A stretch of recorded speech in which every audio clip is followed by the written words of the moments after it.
Magandang hapon po sa ating lahat. Nagpapasalamat po kami sa inyong pagdalo. My name is Leonor Tabanera from the Local Governance Training and Development Division of the Local Government Academy. Katuwang ko po ngayong hapon ay si Mr. Roger Cabiles. Yan, magandang hapon po sa inyong lahat. Magandang hapon sa mga bisita natin from our dear local government units. Ito pong sessions na ito, na yung kahapon and yung today po, ay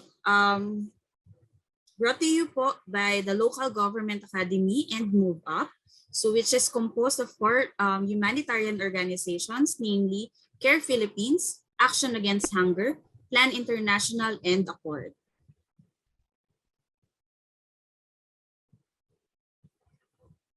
So, para po mapakilala ulit namin sa inyo kung ano po ang mandato ng LGA, panoorin po natin ang video na ito.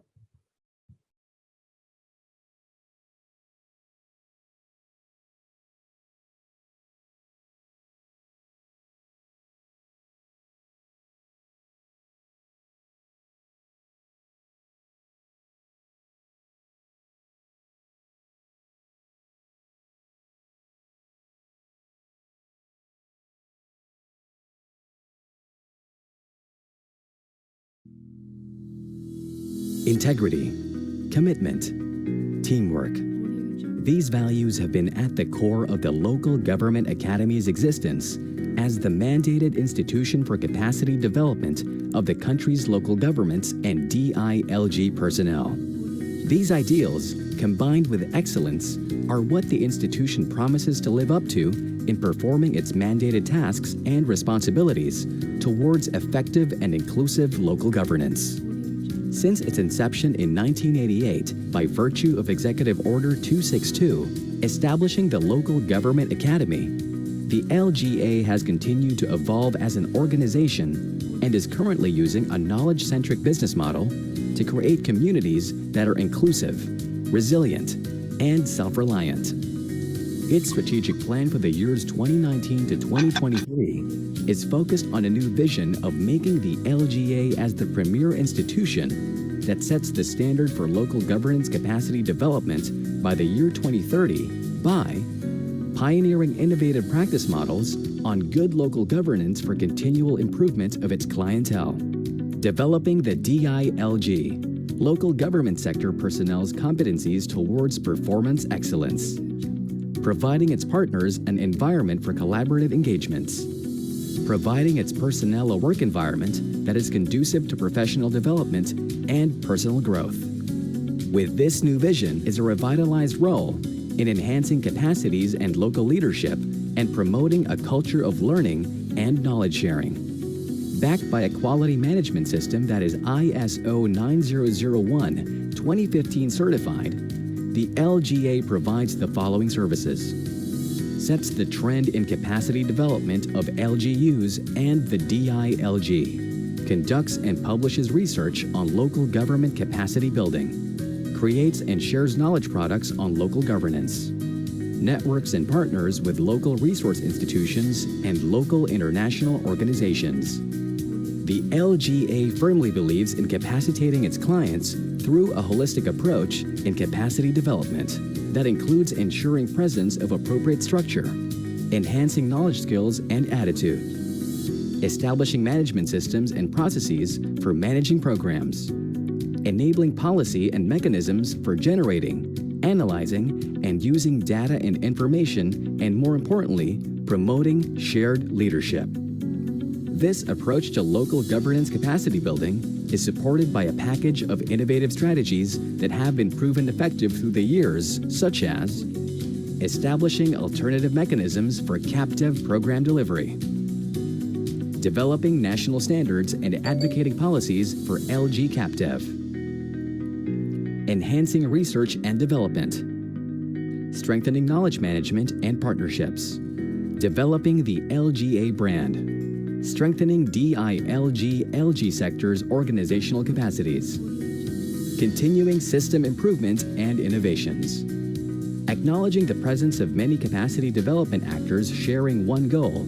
The LGA recognizes the role of partner institutions as allies in reaching out to a multitude of clients requiring capacity development services. These partnerships that are developed and established allows the LGA to perform its role as harmonizer of local governance capacity development in the Philippines towards sustainable development-oriented local governments that will help build a solid foundation for inclusive growth, a high-trust society, and a globally competitive knowledge economy. We are your local government academy, changing mindsets, influencing behavior. We are your partner in local governance excellence.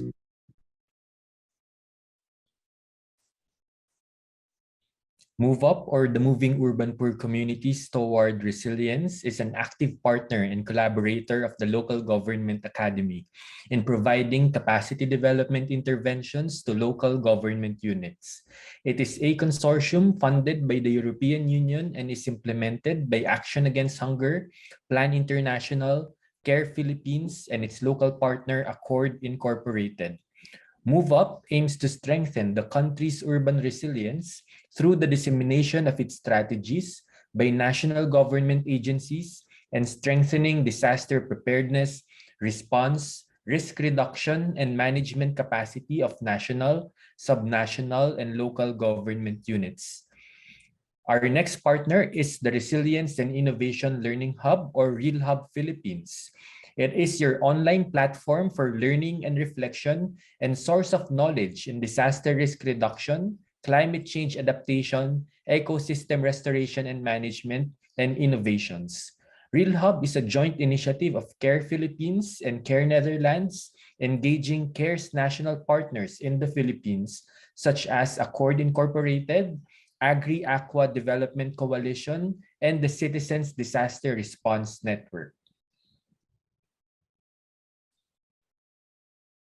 To ensure the smooth delivery of the sessions, may we remind you of the following lang po, no?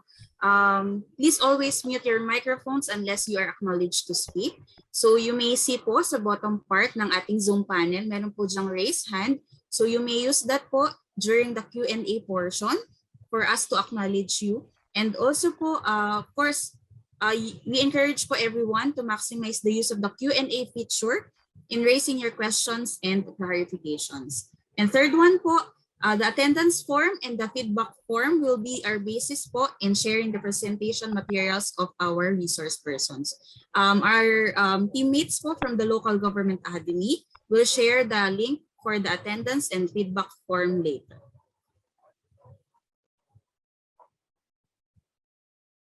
Okay po, so ito na po yung link natin for the attendance, and this will be shared po both sa ating Zoom and of course sa ating mga Facebook pages po, no? And request lang po sa team namin na ma-paste sa ating chat box for us to record your attendance for today. Next slide, please. So to officially welcome us and provide the session overview, let us welcome Mr. Candy De Velos. He is the head of the Disaster Risk Reduction, Management and Climate Resilience section of the Local Governance Training and Development Division. Over to you, Ken. All right, thank you so much, Len, and good afternoon, everyone. Again, welcome to our two-day STONG UGNAYAN Session for local disaster risk reduction management officers. Yesterday, Mr. Elmo Di Maano established the context that sets the urgency for this learning activity. We have compound and complex crises, which are increasingly normal today, like volcanic eruptions, intense typhoons, fires, and the most far-reaching and salient of all, the COVID-19 pandemic. These have happened at the same time and often co-locate in the same places. And despite the strain this has caused to our LGUs, we know naman that there's plenty of innovations and creative work that have been pursued and modeled already.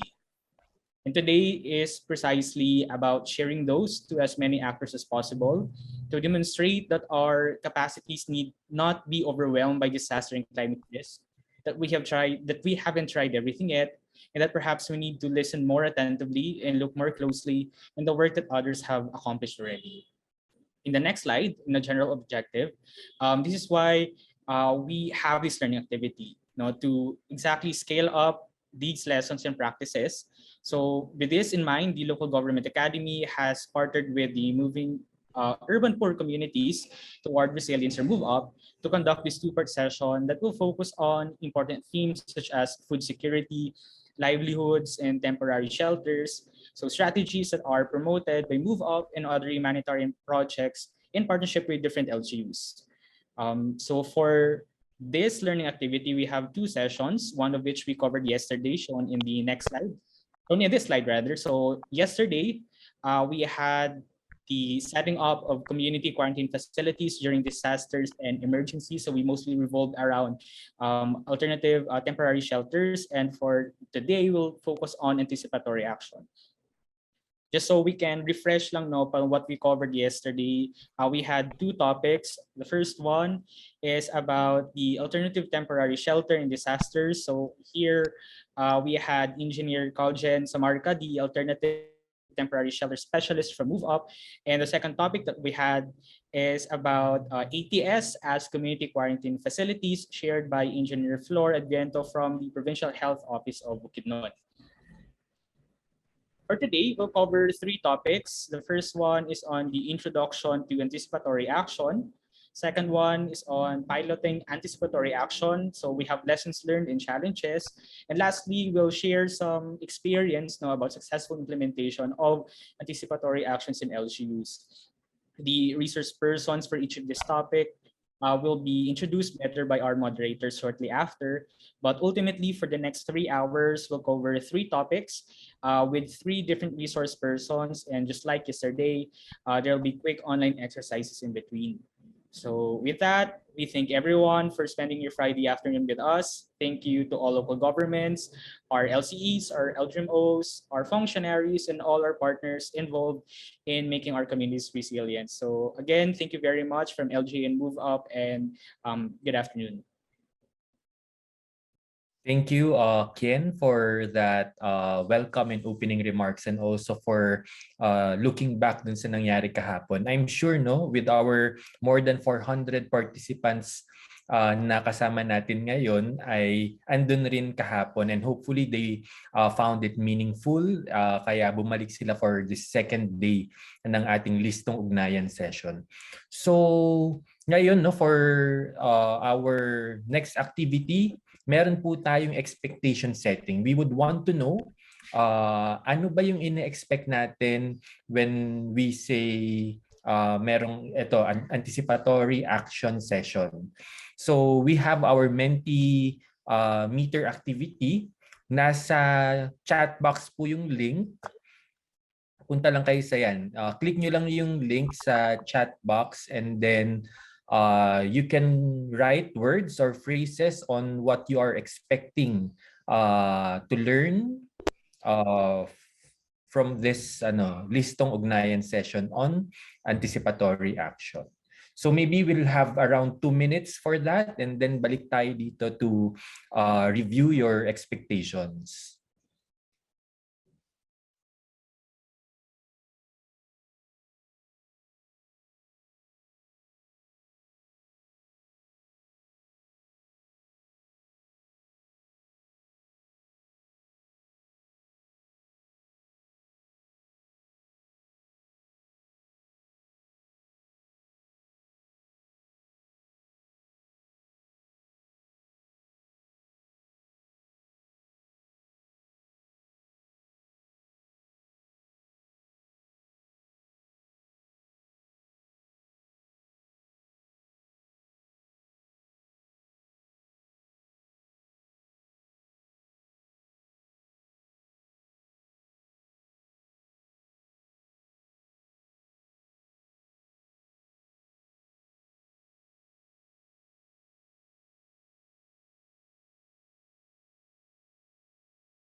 Okay, siguro last 30 seconds to write your expectations dito sa ating anticipatory action session sa listong ugnayan.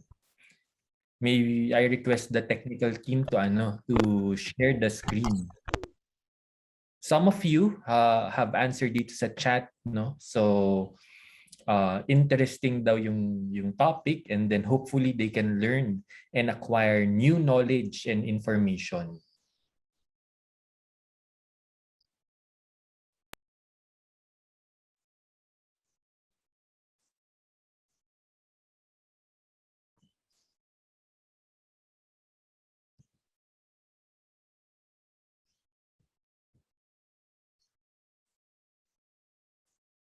Sige. Parang medyo medyo green.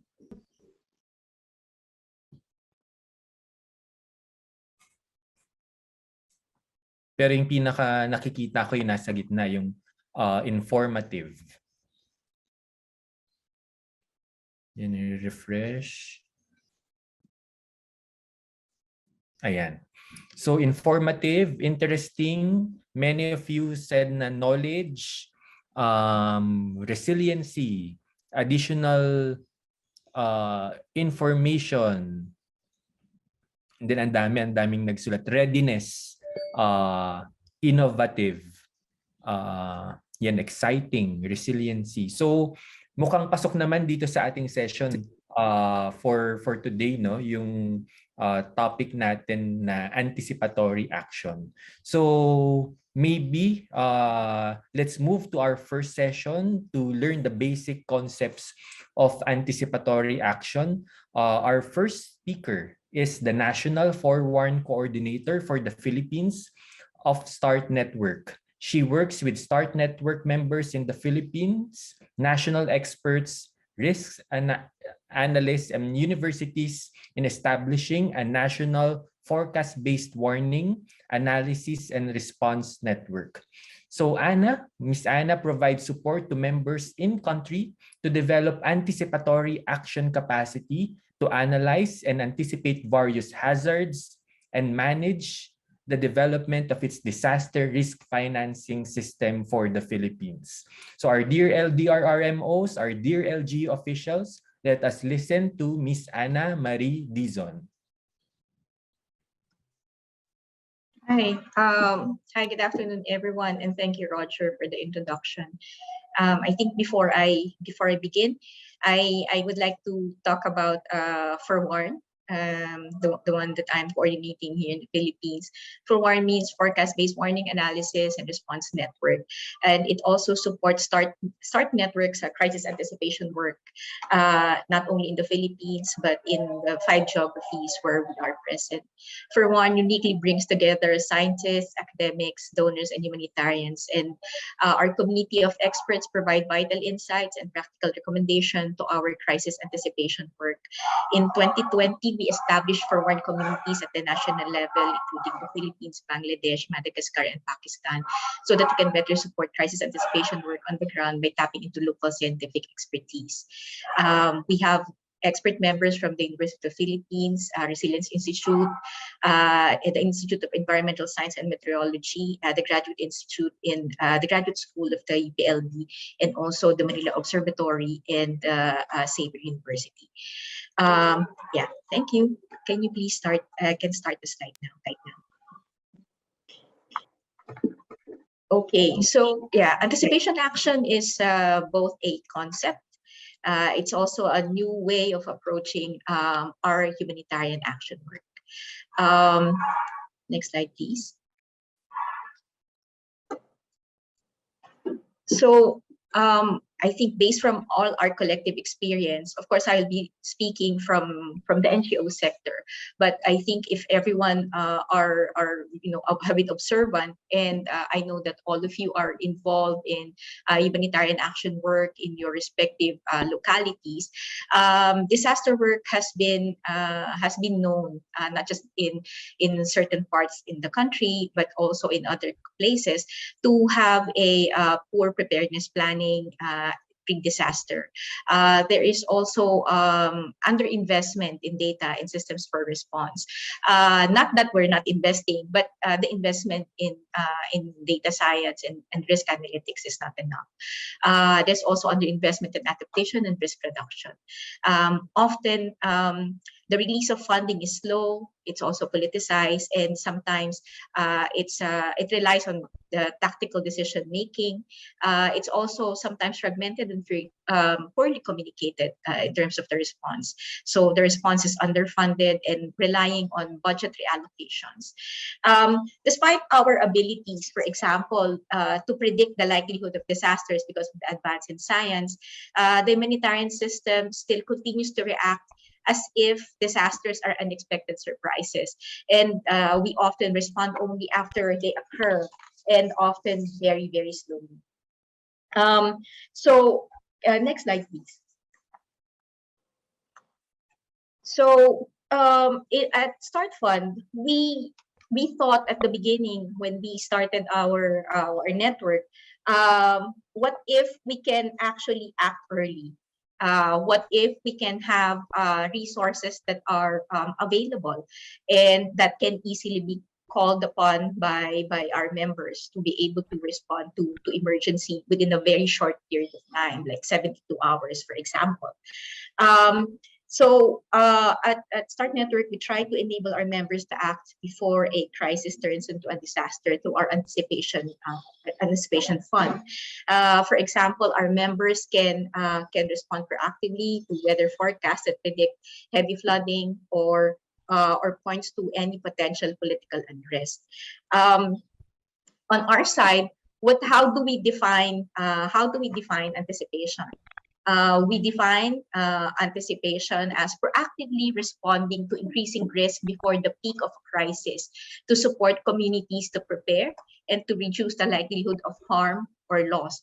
So we operate under the premise that we have this information using, of course, forecast information, risk analytics, and through the collection of various information. So what do you mean by that? So there's an ability to be able to advance preparedness to respond. For example, to prepare personnel to do rapid protection training before any anticipated violence or displacement, to be able to mitigate loss or harm, for example, by communicating and mobilizing before a heat wave. For example, in some Start Network countries, heat wave is killing a lot of people, especially the most vulnerable, the elderly, and those who are frail, of frail health. Also, avoiding losses, for example, by doing the stocking of livestock before a particular drought. So, acting early to mitigate the humanitarian impact of a crisis is critical, not only to save lives and livelihood, but also to protect the development gains. Often, I attended a conference actually wherein the Department of Agriculture said that in the Philippines, around 88% of all damage and losses are actually due to typhoon and flooding. So that's a very big loss in terms of the development gains of the country. Next slide, please.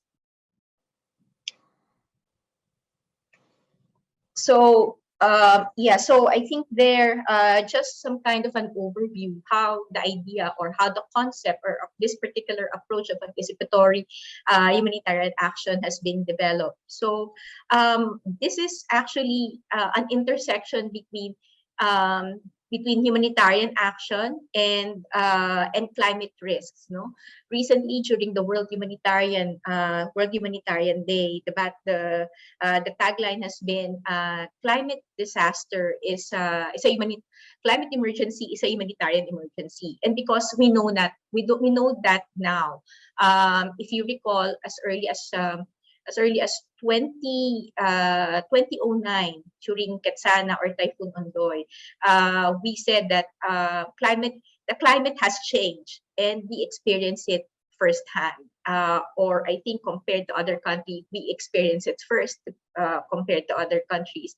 And then of course we had Haiyan, and then we had Goni, and we had a series of many super typhoons. So it's not only that typhoons are We know that we are experienced in responding to typhoons or tropical cyclones, but the intensity and the strength of this has been unprecedented. So yeah, so developed partly in response to rising climate risk, and the aim of anticipatory action is to actually improve the capacity for action in the face of an impending hazard to prevent or reduce its negative impacts on vulnerable people and their livelihoods. So it's about people, the exposure of people, and also understanding that while we are all exposed, our vulnerabilities are different from each other.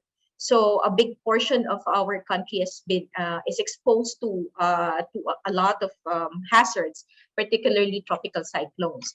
But we also have different municipalities, 4 to 6 class municipalities that are more vulnerable and also are have little or less access to resources. In more than 60 countries, various anticipatory action approaches have been implemented by different agencies, and we consider all of these different agencies as some of our partners and allies in advancing the approach and concept of anticipatory action, like the Red Cross, the World Food Program, the FAO. One of our colleagues and friends will be presenting after my presentation, and various other organizations. So all anticipatory approaches share a commitment to using anticipation. So these are the key words. Commitment to using anticipation to prevent or reduce the impacts of crises before they occur. But each organization has developed our own systems for forecasting extreme events and designing, funding, and implementing anticipatory action. So maybe sometimes you hear about impact-based forecasting, forecast-based financing, forecast-based action. You also have heard of disaster risk financing, and there's also climate risk financing. So all of these are different words right now, but they also are different concepts. But they are a variation of the idea of anticipatory action. Perhaps the climate risk financing looks at the longer range hazards, while anticipatory action that has been practiced and developed for the last 3 to 4 years looks at the more short range impacts of this risks. Next slide, please. Okay, so yeah, so some definitions just to help us.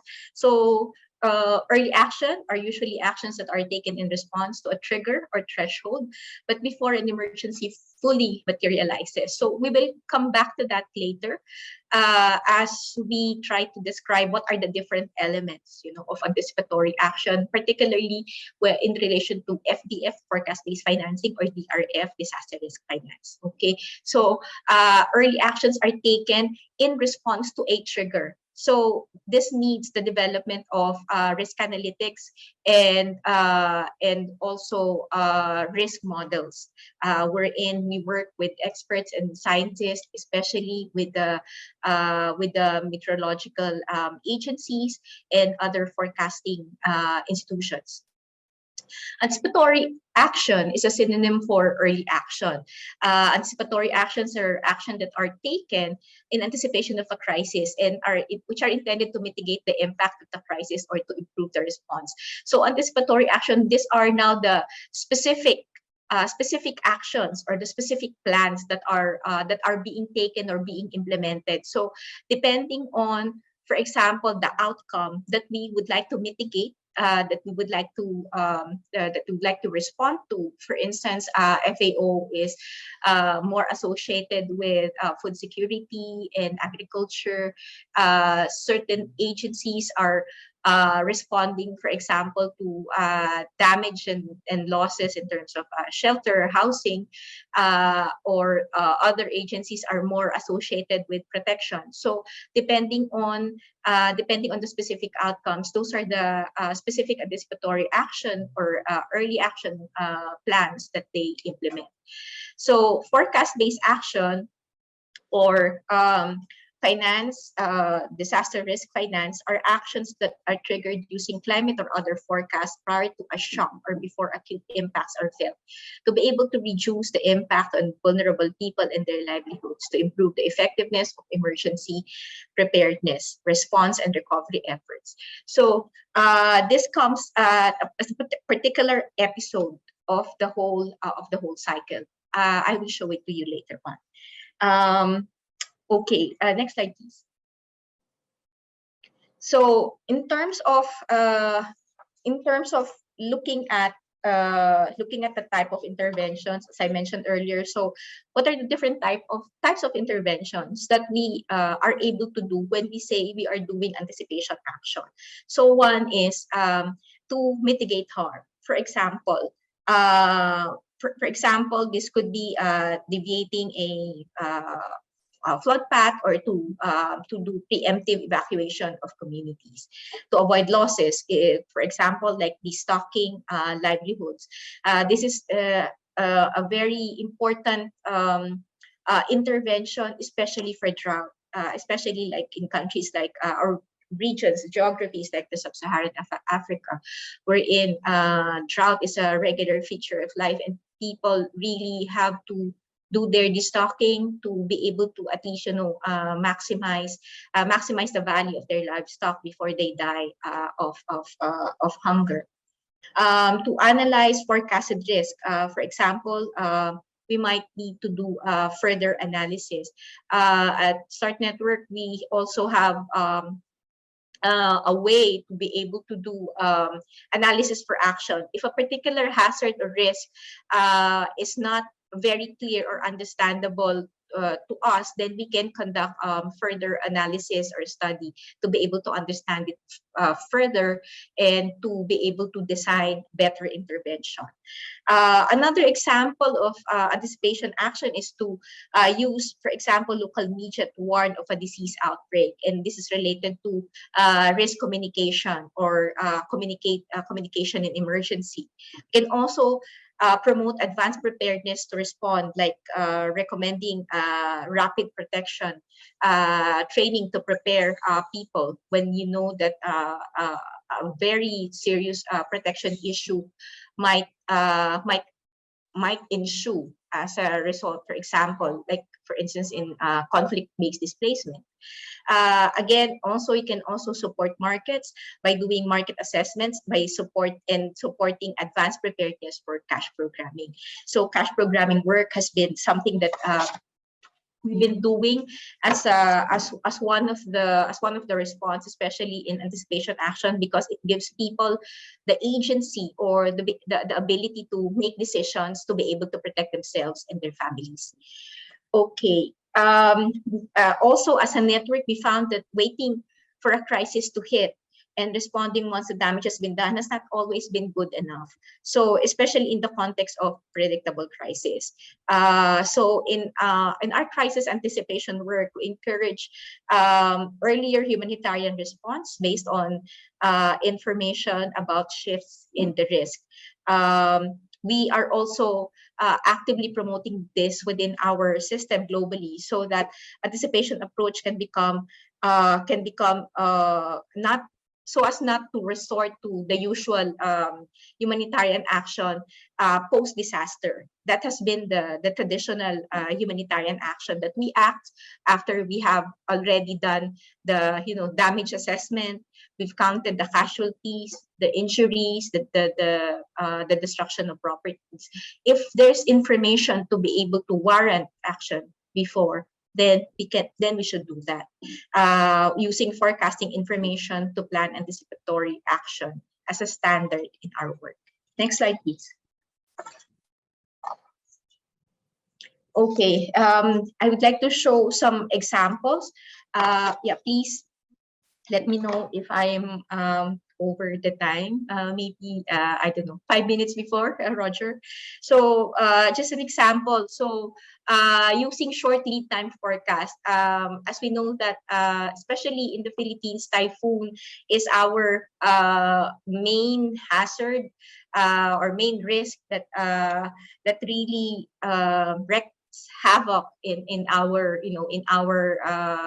livelihoods, in our assets. So an example of that is, for example, the recent typhoon in Madagascar. So using this short lead time, in-depth assessments were done, and then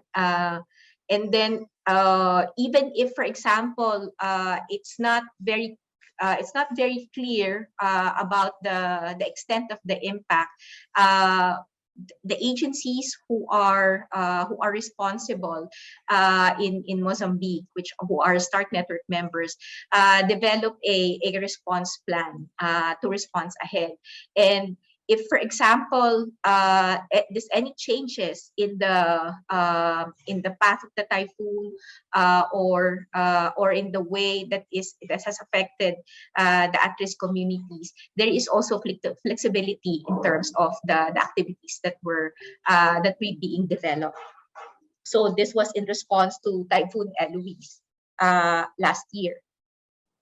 Okay, next slide, please. Another example is, for example, in the case of this now is a combination of hazards. So START Fund responds only to small to medium scale emergencies.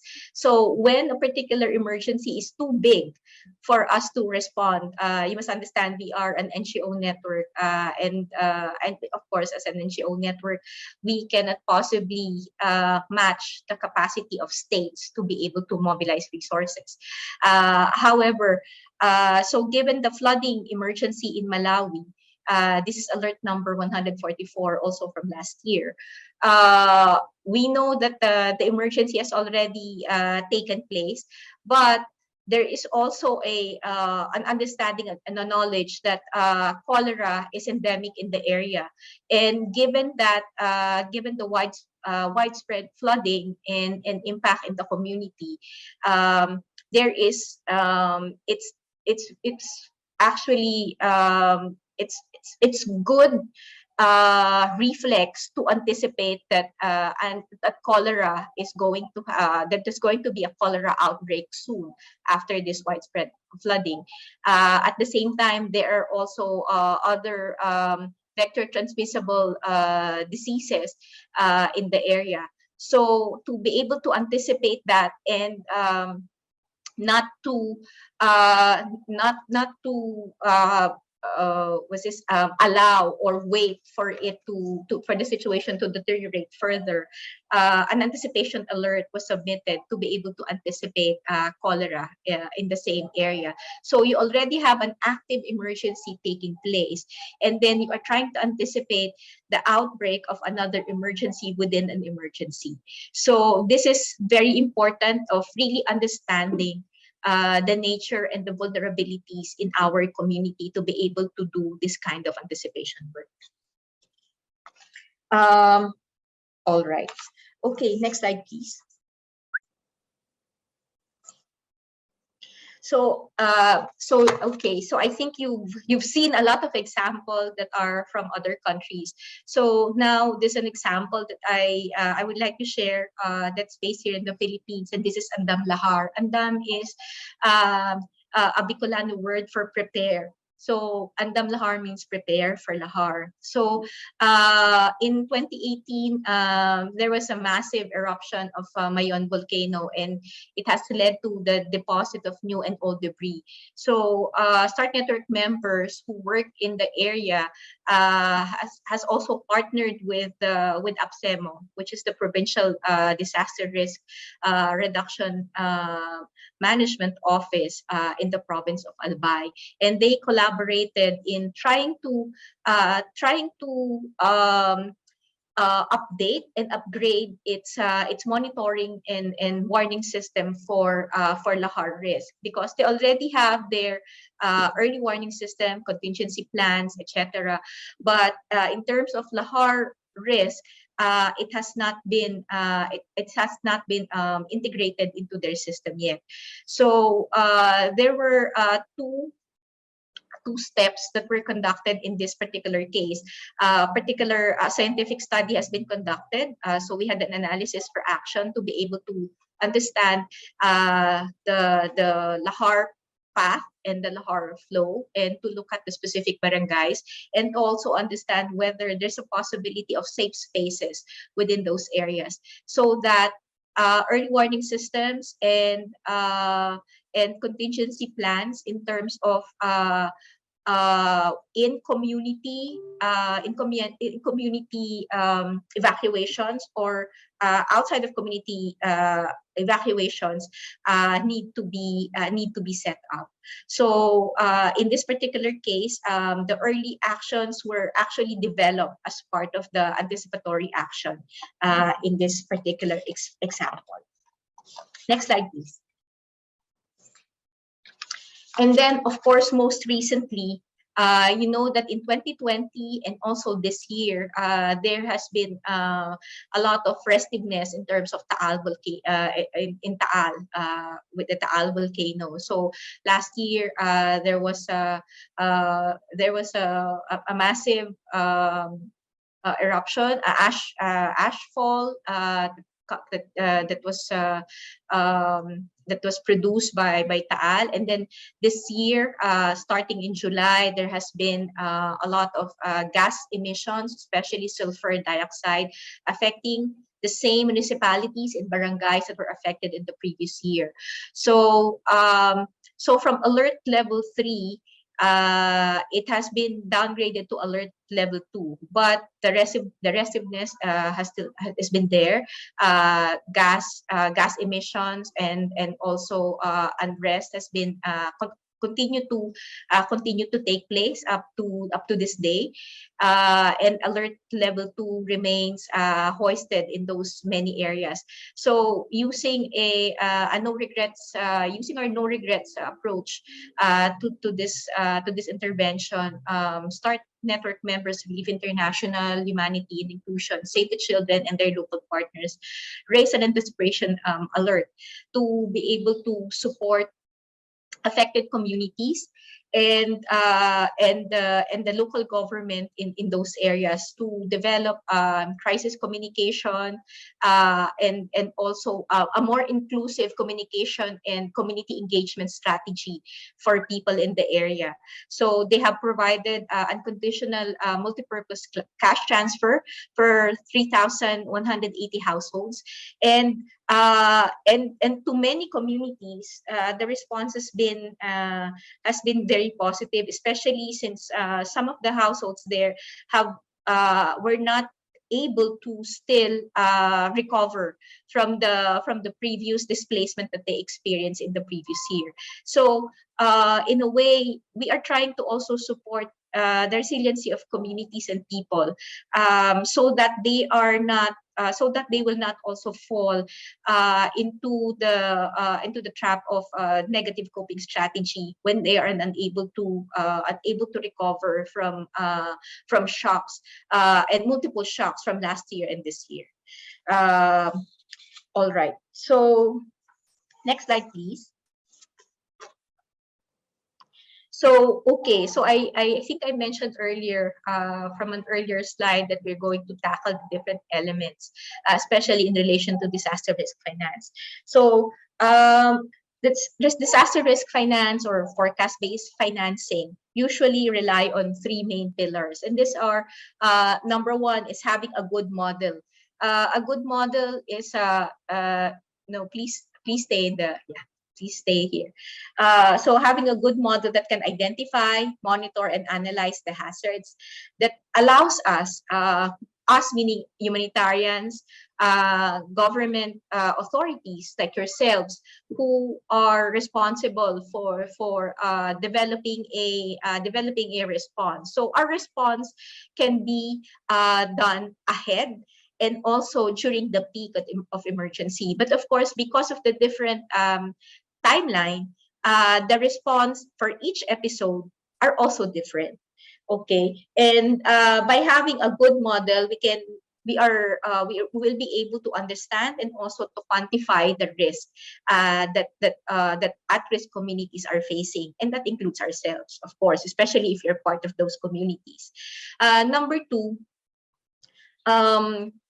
an important pillar of disaster risk finance is to develop contingency plans that covers the possible scenarios that would result from each hazard, and this is where pre-planning activities is very, very critical. As we said earlier, anticipatory action means acting ahead. So meaning these activities, at least from our side, when we say anticipatory action, all of these are also pre-agreed, pre-planned, and once we know that we have reached that particular threshold, that this is automatically what we do. And then number three is funds. Allocating funds that can contribute to cover the scenarios or contingency plans ahead of the disaster occurrence. And this means that funds need to be prepositioned. It is not something that needs to be mobilized because usually even the fastest mobilization of response takes between 72 hours, the fastest in our case for our start fund, and sometimes 1 month to 3 months for some emergency response fund of different agencies and even the Central Emergency Response Fund. Except that there's also a modification in the SURF anticipatory action, which is also something that I will try to touch on later. Next slide, please. Okay, so as I said, it's very important to be able to understand the different the timeline where we are operating, and also the different approaches that we use based on those episodes. So before anything happens, all of us, as many of you have assumed the title of DRRMO or Disaster Risk Reduction Management Officers, there is that episode wherein we try to do our disaster risk reduction work, preparing our municipalities, our cities, our communities, and instituting all of these different activities. And this is based on our exposure to hazards and also based on the vulnerabilities that are inherent in our communities. And there is also that episode that we call the anticipatory action. And this is the prevention or the mitigation of impact that is based on our forecast. And then, of course, once we reach the acute situation or once a particular hazard has already taken place, so that's when we do the traditional or classical humanitarian response, which is usually post-disaster, meaning that the emergency or the particular risk has taken place. In the case of typhoon, the typhoon has already landed and has already destroyed so many things, so many structures, so many crops along its way, along its path, etc., or a particular or in terms of other risk, other hazards, conflicts has already taken place and it's displaced many people, or perhaps there are a lot of casualties in the communities where the conflict or the firefighting has happened. So that's the response phase. And then, but underlying all of that, there's always that element of preparedness to be able to respond to each episode. Okay, so we say that life-saving humanitarian actions are actions that within a short time span aims to mitigate or avert direct losses of life and physical and psychological harm or threats to a population or the major portion of that population, and to protect their dignity. So so under that, we try to be able to put in preparedness action at this different episodes, and having a knowledge of the capacities developed by governments, response and recovery organization, communities and individuals to anticipate, respond to, and recover from the impacts of disaster is what's needed. Okay. The primary distinction with early action, which takes place in response to a specific and imminent shock or stress, is that preparedness activities are taken for as yet unknown threats and that are likely to manifest in the future. For example, operating an early warning system and monitoring hazards, or checking evacuation shelters at the start of the typhoon season are part of our preparedness actions. So those are some of the things that are done both at the DRR phase and also at the anticipatory action phase. Next slide, please. So the stages of a disaster risk finance system and the response. So as I said earlier, disaster risk finance involves new collaboration. Developing a DRF system brings together new stakeholders. So apart from the traditional stakeholders of government, NGOs or civil societies, and the communities, it now involves other actors such as scientists and modelers, and also the different government departments. For example, the meteorological departments. It's not just about them, us, for example, waiting for the typhoon signal from Pag-asa, for example. At the very beginning, when we do anticipatory action and specifically disaster risk finance, the work of these agencies are actually very, very critical in triggering the release of response and in developing the contingency plans that we can do and will do once the trigger has been activated. So and also I think it's very important that DRF focus on single risk, because the model that are being developed are very focused on a specific risk. It could be the model for typhoon, or it could be a model for flash flooding, for example. In other countries, it could be a model for drought. So at present, so the starting point for each DRF system is a single hazard. Also, DRF, or disaster risk finance, or FDF, focus on early action, and this DRF system are designed for timely early action to prevent humanitarian, or to minimize the humanitarian impact.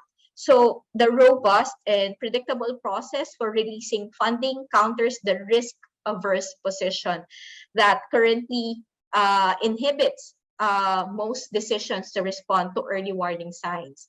So saying that, but we're not sure if we release resources now, if the particular risk is going to take place. But the thing is, once the model says so, whether the typhoon has already landed or not, it means that resources needs to be released to be able to do all our early action plans or contingency plans. So this focus on timely early action actually preempts, for example, what we believe or what we subscribe to in the humanitarian sector as our accountability commitment for timely humanitarian assistance, instead of doing it after a particular weather event has taken place. So time before the system is triggered provides an opportunity for planning and preparedness in order to maximize the timeliness of early action. Next slide, please. So from here on, I will be showing some examples of anticipatory action activities that some of our partners in the humanitarian sector has implemented. So this example is from the Red Cross. This is from the PRC that was developed by the Philippine Red Cross together with the technical support of the German Red Cross. So in terms of their early action, they're focusing on three aspects. One is the loss of lives, the loss of income of farmers and fisher folks, and then damage to houses. So as I said earlier, the anticipatory action that we plan and we do will greatly depend on the kind of outcome that we would like to effect. So having identified those three key focus, then the anticipatory action will now revolve on that, and those specific activities, for example, the livestock evacuation and early harvesting of crops, now relates to the two aspects of minimizing loss of lives because because when crops and incomes are lost, then there's a possibility of hunger, and especially in places that have also registered as chronically malnourished. For example, there are municipalities and provinces that are recorded in the IPC register, for example, that are classified as chronically registering malnutrition. So those are the early action. And then damages to houses, of course, so they have a shelter strengthening. Next slide, please. So this example, I think my colleague Zella will be talking about this in her presentation next. This particular early action is in relation to their program, their El Nino response, early action, gender and conflict. So this particular intervention is focused on the island of Mindanao. So their local level early warning threshold was reached in November 2018. And so based on the El Nino advisory, the warning of dry condition that could affect the harvest of 2018, which expects the main season paddy crops and the planting of secondary crops in early 2019. So that was anticipated because of their early warning forecast. So from their early warning and early action system and FAO El Nino advisory, they call for an early action in Mindanao before the expected peak of the drought in April 2019. So this is a slow onset emergency. So they were able to implement a number of an early action intervention, as you can see in the screen. So they managed to provide small scale pumps and irrigation system and the diversification of crops by providing vegetable seeds and gardening tools that are less water intensive, and also drought tolerant rice seeds and inputs, and also other sources of livelihoods and sources of food, like providing or dispersing ducks, etc., and then also cash for work and trainings and early warning dissemination campaign. So this is part of the crisis risk communication. Next slide, please. And now an example also that I think one of our local government speaker will be discussing is the Be Ready project in their area. This is an early action and preemptive cash grant strategy, which is supported by Oxfam and Plan, together with the local government in Salcedo in Eastern Samar. Okay, so this particular project aims to better protect vulnerable families from natural hazards using combined innovation on parametric forecasting and digital finance to save lives, especially considering that typhoon, the specific hazard that they are anticipating is a rapid onset risk. So they cover resident in 9 barangays in Salcedo, Eastern Samar with high poverty population. A lot of them also experience financial exclusion, and they also belong to a geographically exposed area that's vulnerable to typhoon. So the intervention provides quick access to preemptive cash grants before ensuring the emergency. So it's a combination of both anticipatory and early action. Okay, next slide, please. Okay, so this is what I was mentioning earlier about the Central Emergency Response Fund. This is from the UN. So in the past, the Central Emergency Response Fund that releases funds during emergencies usually takes some time, but as a positive reaction to the to the growing use of anticipatory action, the Central Emergency Response Fund also developed its Anticipation Action Window, which is what we call the SURF-AA. And it has started in previous years in other countries, but it has now started in the Philippines this year, piloting for rapid onset risk, which is tropical cyclone or typhoon in the Philippines. So this pilot anticipatory action involves setting up a trigger mechanism that corresponds directly to the tropical cyclone hazard that has direct impact in the targeted regions. The targeted regions here in the Philippines are regions 5 and 8, and also involving 8 provinces in those regions and 44 municipalities. So the mechanism enables the activation of the framework and the release of pre-agreed funds once the trigger has been breached. So again, the agreed trigger mechanism, and this is when I said the model is very important. And the trigger mechanism is based on the European forecast information and the Red Cross probabilistic typhoon impact prediction model that's developed for the Philippines. And is using the ensemble of forecasted tracks and wind speed from high resolution model to be able to predict the impact. For example, the most likely, given a particular wind speed, the number of households and also municipalities that will be impacted. So this is also based on those scenarios. So given the very short lead times, unconditional preemptive multi-purpose cash is a component of this pilot and will be delivered as a contribution by WFP, FAO, and IOM, and to be implemented by NGO partners on the ground, which targets around 54,100 vulnerable households in those areas. Next slide, please. So, okay, so now I would like to talk about Start Ready. Start Ready is the new platform that we have developed from our side, Start Network, to be able to respond to predictable risk.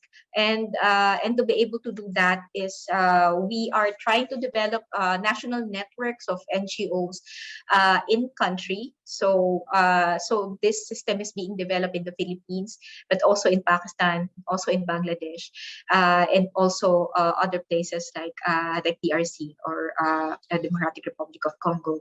So we are hoping to be able to develop what has been identified by our members and partners in country as the most predictable risk that happen that also exhibit some pattern of regularity that we can model.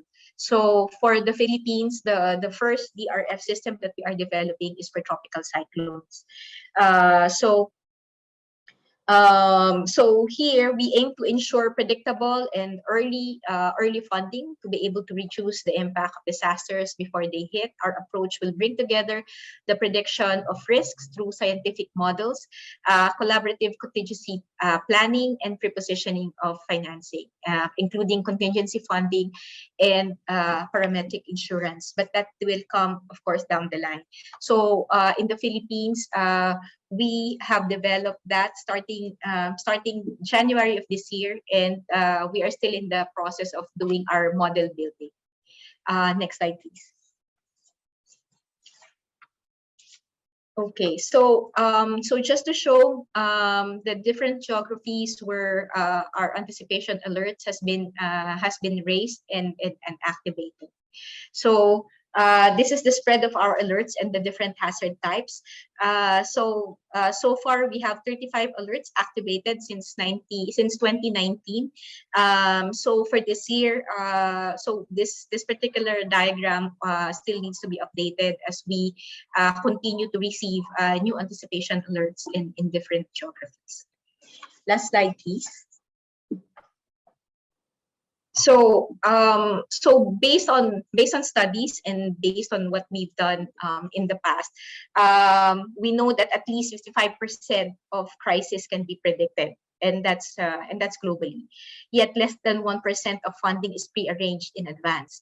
So we hope that by working together, by advocating for disaster risk, for the development of a disaster risk financing system, we hope that we can advocate for donors to be able to support fast and flexible funding arrangements, so that this can allow humanitarian agencies and governments to manage and to respond to emerging risks. Based on the FAO study, for example, it shows that for every $1 spent in anticipation action, it's equivalent to $7 worth of goods, in terms of when people do not have to rebuild or to replace losses and damaged assets, and instead contribute to developing better resilience to be able to respond and bounce back from the different shocks or emergencies that they experience. So we hope that by working together, we don't have to reinforce the traditional silos of response by the different actors. We should all come together to be able to coordinate contingency plans that will be backed by pre-arranged finance, and so that we can also share data and risk analysis information. That way, we can better prepare and also develop anticipatory actions that are more robust and more sensitive to the needs of our at-risk communities. So thank you. That ends the presentation. Yan, maraming salamat, Miss Ana, no? Ang daming nabasa ko sa chat kanina, ang daming mahalagang takeaways yung dun sa session, especially you discussed the key concepts and guiding principles on anticipatory action, and you laid out some examples as well, no? Actual initiatives on anticipatory action, both local and international. So for those asking, we will be making the presentation deck available and downloadable online through our website after the session. So please stay tuned for further instruction. And also, we would like to remind you to please accomplish the attendance and feedback form to ensure that we have a copy of your email address and other information. So now let's move to our second speaker. So kung kanina ang topic ni Miss Ana ay key concept on and guiding principle on anticipatory action, now we'll talk about an actual piloting of an anticipatory action activity in Mindanao. So our next speaker is a project development and coordination specialist from the Food and Agriculture Organization of the United Nations. And concurrently, she is the team leader of the program subgroup on socio-economic, forestry, disaster risk reduction, and climate change. She manages the portfolio on social protection and anticipatory action, including key initiatives on building resilience among rural and vulnerable communities. So let us all welcome Ms. Maria Rosela Quila. Good afternoon, everyone. I'm Zela Kia from the Food and Agriculture Organization of the United Nations. And narito po ako para magbahagi ng aming experience sa piloting of anticipatory action and hopefully to be able to share the lessons learned and challenges po na na-encounter ng project. Before I proceed, siguro I want to just share something about the photo of the lady na nakita niyo po ngayon sa screen. So isa po siya actually sa mga naging beneficiaries of the pilot project na ginawa ng FAO in 2018-2019 for the El Nino-induced drought. And this was taken a few days ago when our team went back to the area, not for the same project, not for monitoring of the same project, but to actually do some profiling of communities. And when they noticed the logo of FAO, the lady approached our colleague at nagbahagi po siya. Ito po nakikita nyo sa picture, isang gardening na nabanggit po niya ay nagawa nila dahil sa project na ginawa noong 2018-2019. So we were really glad to see na until now, yung po mga assistance and provision na naibigay sa kanila ay napapakinabangan pa rin. I'll be showing some more pictures later siguro because incidentally ako po ay nandito rin sa area namin ngayon. So to proceed, as mentioned po, the pilot activation that I was referring to was during the 2018-2019 El Nino-induced drought. At ang area po na binabanggit ko kanina is the Municipality of Saudi Ampatuan in the province of Maguindanao. So dun po nakatira yung pong lady na pinakita ko kanina sa picture. And to be able to support them in anticipation of the peak of the drought, ito po yung mga assistance na i-provide sa kanila. So we have some small-scale pumps and irrigation systems para po to ensure that the water is continuous and the supply of water is continuous kahit po merong tayong tagtuyot na mararanasan. Some alternative livelihood by providing vegetable seeds and gardening tools. So kasama po doon yung garden na nakita nyo kanina. We have drought-tolerant rice seeds and fertilizer to ensure that they can withstand the heat. Ready-to-lay mallard ducks for community farms. Then small-scale cash for work for some of the farmers na hindi po makakapagtanim and actually to be able to also prepare yung mga canals para sa padating na tagtuyot. And then we also had some trainings and early warning dissemination campaigns. So again, yung pong kanina na ibahagi ko sa inyong litrato is in Saudi Ampatuan in Maguindanao. So dito po sa pilot na ito, I think I've shared this in many events and activities na rin on anticipatory action. FAO has always been mentioning this as well to impart ko ano yung naging resulta ng return on investment nitong pilot na to. And after doing the study, the project, we found the study about the project, we found out that for every dollar spent ng proyekto po, there was a return of $4.4 equivalent to avoided losses and added benefits.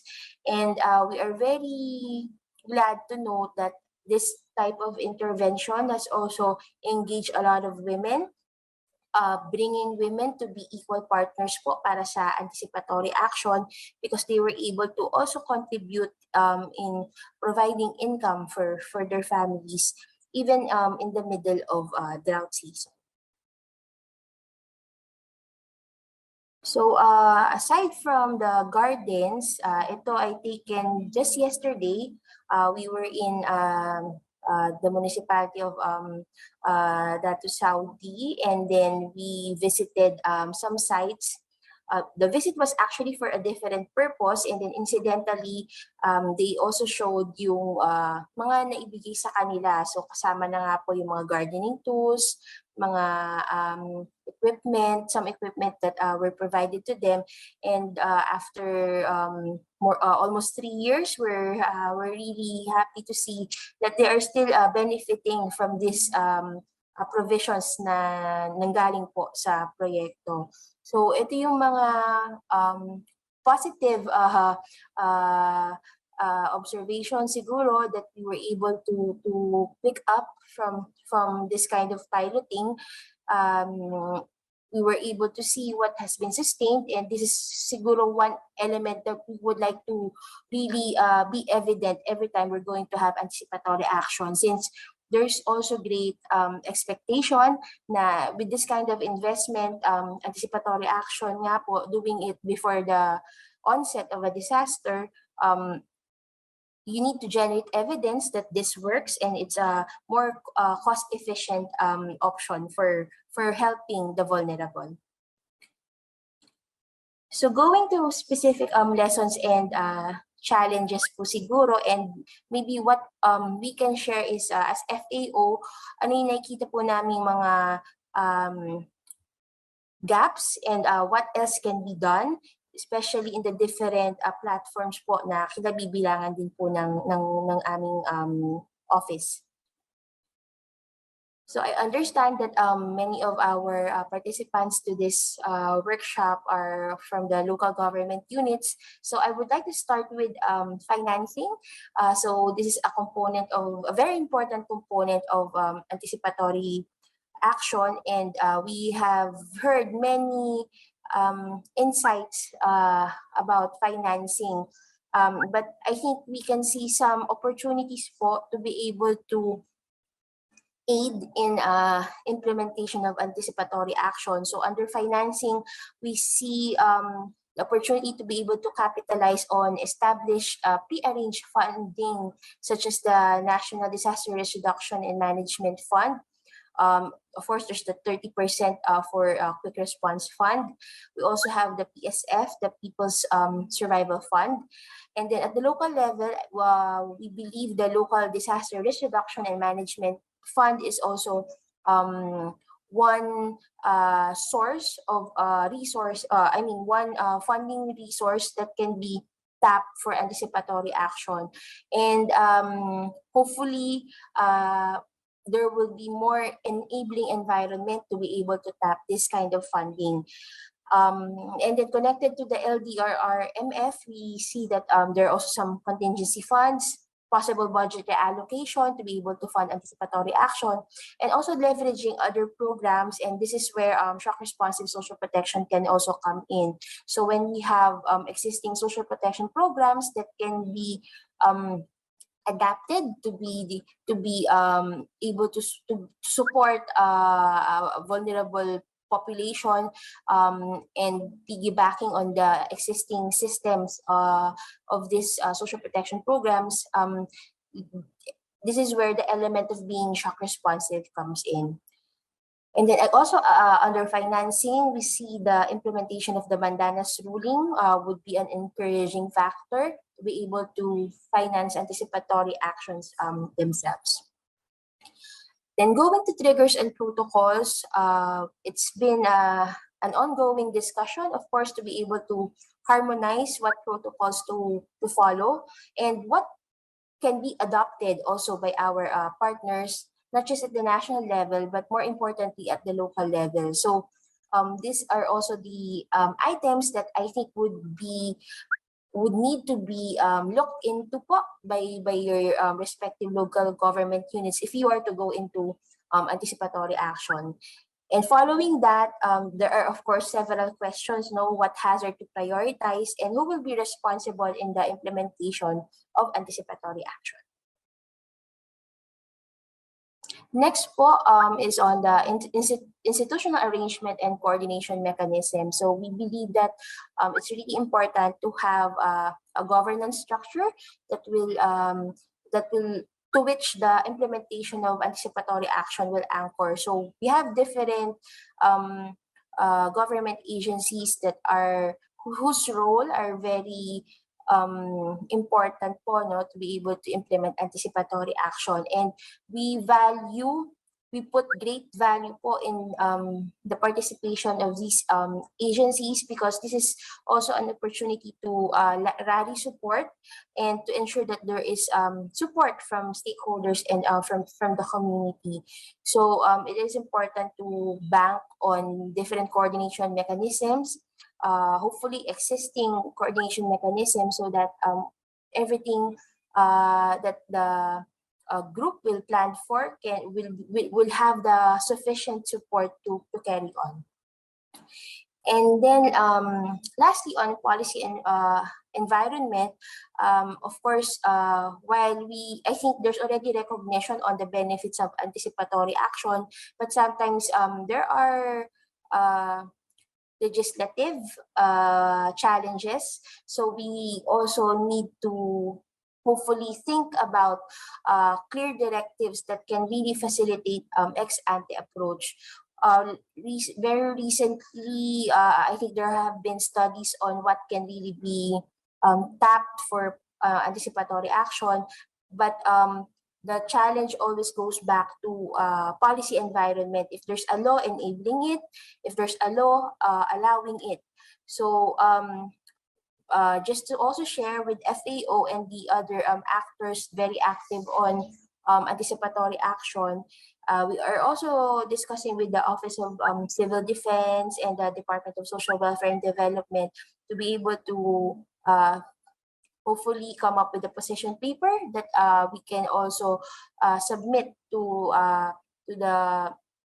Congress so that they can hopefully revisit some of our policies to help us really implement anticipatory action.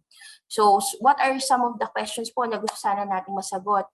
We want to, of course, check what is it really possible for the families to access these funds? Will it be allowed for them to receive these funds? And who will be eligible to receive these funds? And of course, the requirements between NGAs and the local government units can also vary. So we also have to look into details for that. And more importantly din po, I think it's good to have monitoring and evaluation for anticipatory action. That's why there are also some questions here na recently being raised in discussions on fund utilization and to be able to also ensure that misuses and abuses are prevented. So that actually ends my sharing, and I apologize for not being able to really join you live po para dito sa workshop.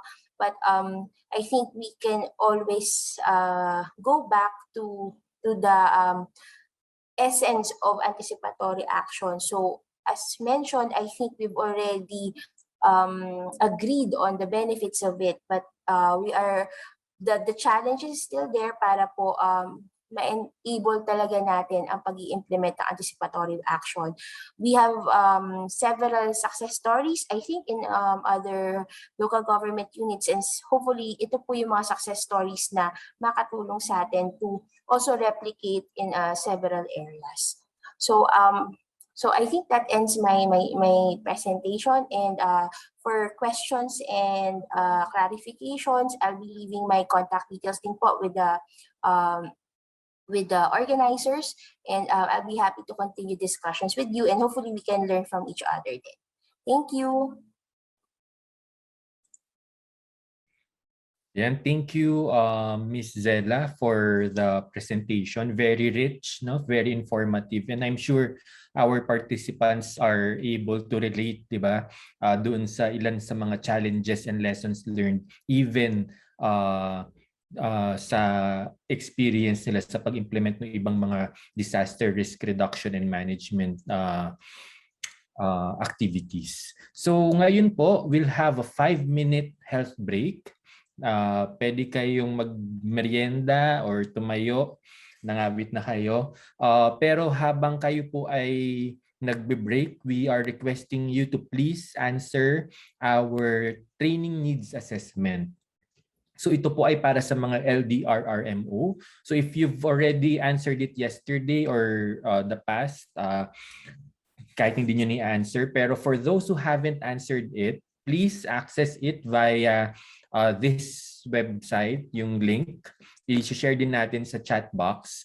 Ang importance nito ay para malaman ng LGA at ng Move Up team, ano pa yung mga topics, ano pa yung mga needs ng ating mga LDRRMO, so we can provide you with relevant and appropriate training interventions through webinars, or maybe if situations allow by next year, magkita-kita na in person. So we request your cooperation. Please answer the training needs assessment via the link provided sa ating chat box.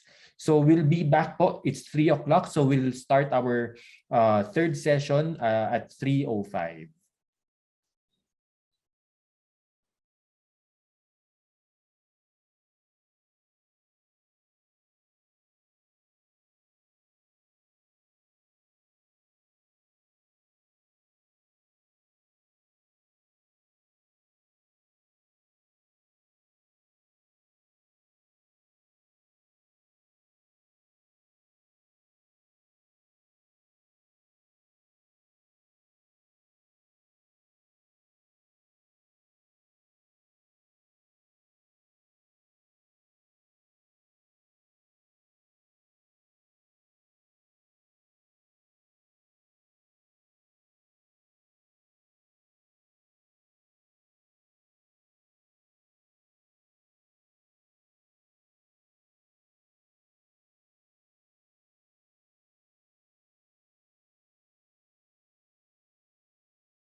Sige, okay. So start na po tayo sa third session natin. So yung first session natin kanina, diba, yung key concepts on anticipatory action, and then si Ms. Zella from FAO nag-share ng lessons learned. So ngayon naman, very important to complement all those topics ay ano yung perspective from our local government unit. So to introduce our next speaker, we have Ms. Roda Avila, Humanitarian Portfolio Manager of Oxfam. Yeah, magandang hapon sa lahat. Unfortunately, I have a very weak signal. I'm in Cotabato at the moment, but I will try to open my video. Okay. So pag mamaya medyo nahihirapang pumick up ang ating I'll turn off my video para hindi magkipag-agawan sa bandwidth. Magandang hapon pong muli, mga kasama. Sa mga LGUs and partners present today, magandang hapon mula sa Cotabato City. And my sincerest gratitude to the organizers of this webinar, ang Local Government Academy at ang Move Up project for this opportunity to share with you our anticipatory work. And later, mamaya po, I will introduce Mayor Melgar, who will share with you a more detailed experience on our joint anticipatory work on Be Ready. So this afternoon, I will briefly share with you an overview of Oxfam's strategy on anticipatory action, working with local governments, international and local NGOs, private sector, forecasting agencies, and ang pinaka-importante, ang mga communities themselves ay bahagi ng proyekto sa anticipatory action na ito. Next slide, please. So let me start by stating that climate change is moving faster than we are. It is already causing more frequent, prolonged, and intense extreme weather events around the world, and it's the poorest at yung mga most vulnerable who are exposed to further suffering. Globally, the number of climate-related disasters has doubled over the past 20 years compared to the 2 previous decades, with an average of 329 climate-related events per year. At the mga communities who are in the path of these disasters know all too well the damage and human suffering they bring. The rationale for anticipatory action was articulated way back at the World Humanitarian Summit in 2016. Then UN Secretary General Ban Ki-moon said, "It is time to shift from reactively managing crises to proactively reducing risks." This shift is very much relevant to the Philippines with our frequent extreme weather events. Next slide, please. According to the World's Risk Report of 2018, the Philippines ranked 3rd among all countries pagdating sa disaster risk. At least 60% of the country's total land area is exposed to multiple hazards, and 74% of the population is susceptible to their impact. Ang Pilipinas remains to be highly vulnerable to extreme weather events and other sudden onset disasters, especially in regions along the typhoon belt with high poverty index. So while the Philippines made a significant progress on improving disaster preparedness, yan ay highly recognized at kinikilala, no? Improvement on timeliness, efficiency and effectiveness of disaster preparedness and relief programs are much needed to strengthen local capacity to protect vulnerable livelihoods and assets, acquire skills on utilization of data, information, and technology to improve early warning system and early action and build disaster-ready communities. For a disaster-prone country like the Philippines, disaster preparedness that focuses on prevention, anticipation, and local capacities development for better and quicker future anticipatory responses remain woefully underfunded. Until now, cash programming has been used primarily reactively for recovery rather than proactively for preparedness and resilience.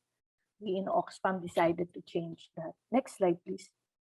Over the last 3 years, Oxfam in the Philippines, with support from the Dutch Relief Alliance and the European Civil Protection and Humanitarian Aid Operations, or ECHO, has invested in forecasting and impact analysis, early warning and early action, and shifting towards anticipatory-based planning and response to support most vulnerable household in hazard-prone communities. In Salcedo, Eastern Samar in the Eastern Visayas area, and in Cotabato City, and now in Kitabawan City in Mindanao. Working with our partners, we have developed impact-based forecasting for flood and tropical storms.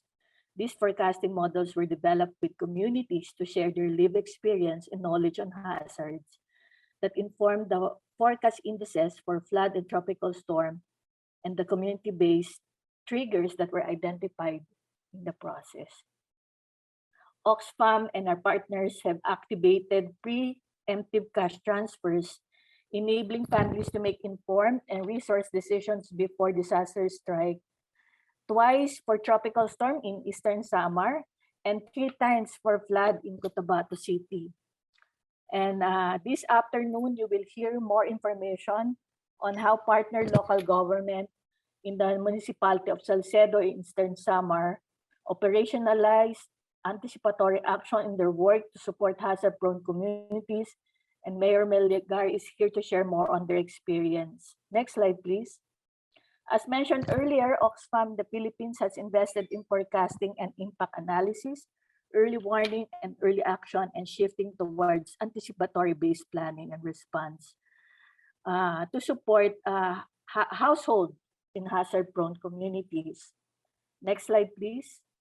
This by combining 3 innovative approaches: the use of impact-based and risk forecasting model and financial technologies to save lives and livelihoods, increase preparedness and mitigate disaster risk through enabling pre-disaster cash transfer, and combined with a digital financial platform that also usher financial inclusion to vulnerable hazard-prone communities. Slide 6, please. Next. Based on smart data on early warning system, our local government partners can immediately and safely deliver cash prior to a typhoon. As you can see in the slide, weather parametric forecasting utilizes an innovative technology that predicts weather patterns based on combination of easily measurable indicators. When the indicator signals the likelihood of a typhoon striking a community, and if a certain percentage of the forecast exceed a predetermined threshold, the payout, the pre-disaster cash is triggered. The community members receive cash straight on their Visa prepaid card. No? So it's called the I-Afford card. So no need to queue. No more long queuing needed to distribute the anticipatory cash assistance. The money will automatically go to their prepaid account safe and fast. And the families are then able to use the money to prepare for the incoming hazard. Next slide, please.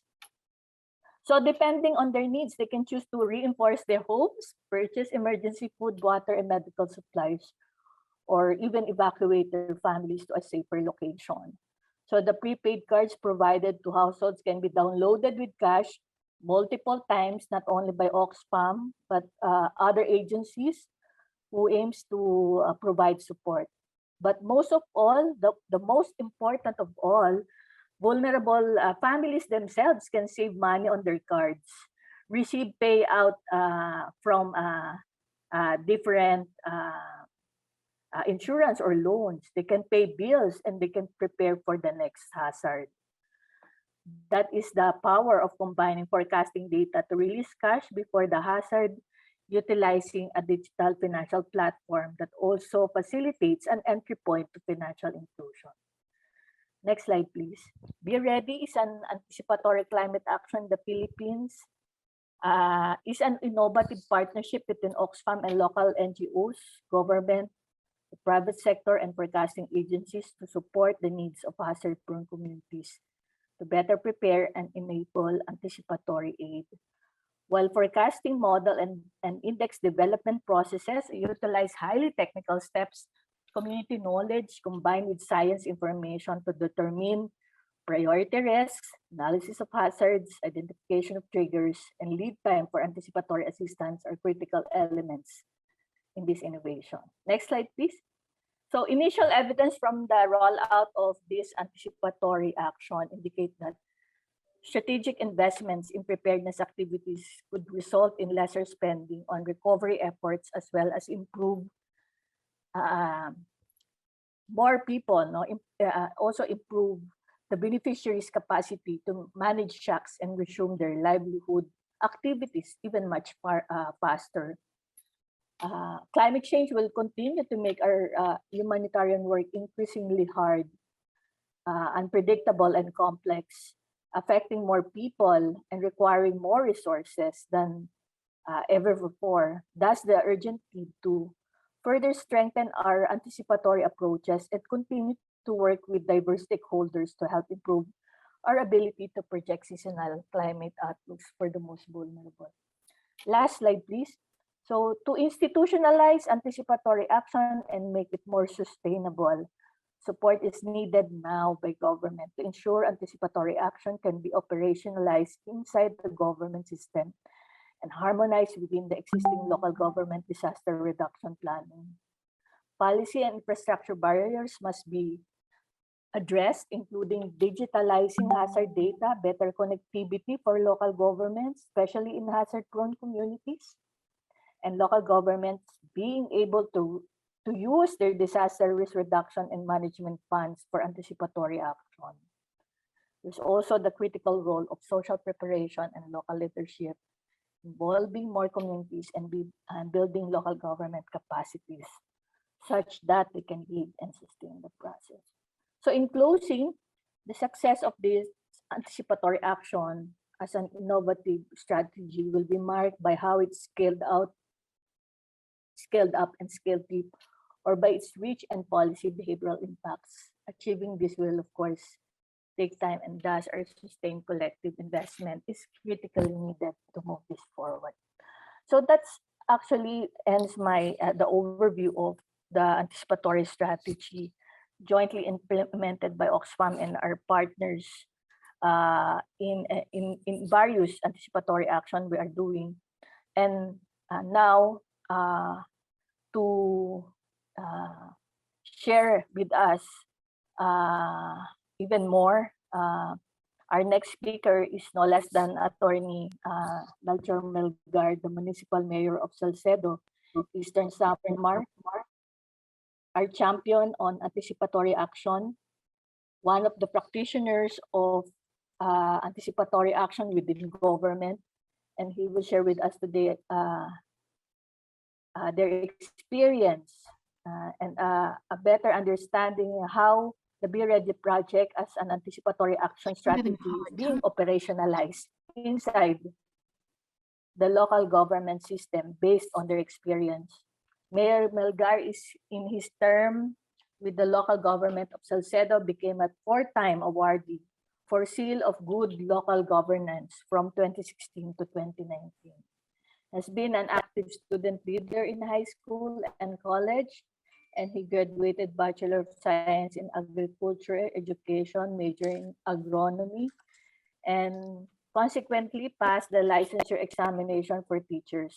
So before becoming a mayor, he used to work with the law department of the National Bureau of Investigation.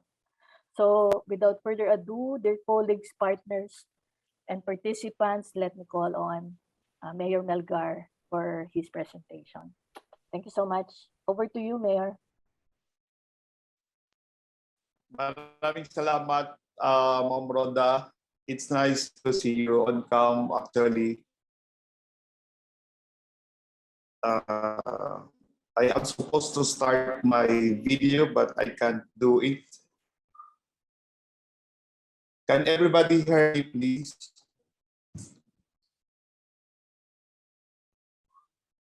Can Mayor, you everybody can hear try me? po Can to somebody? turn on again your camera. Na co-host na po kayo, sir. Thank you po.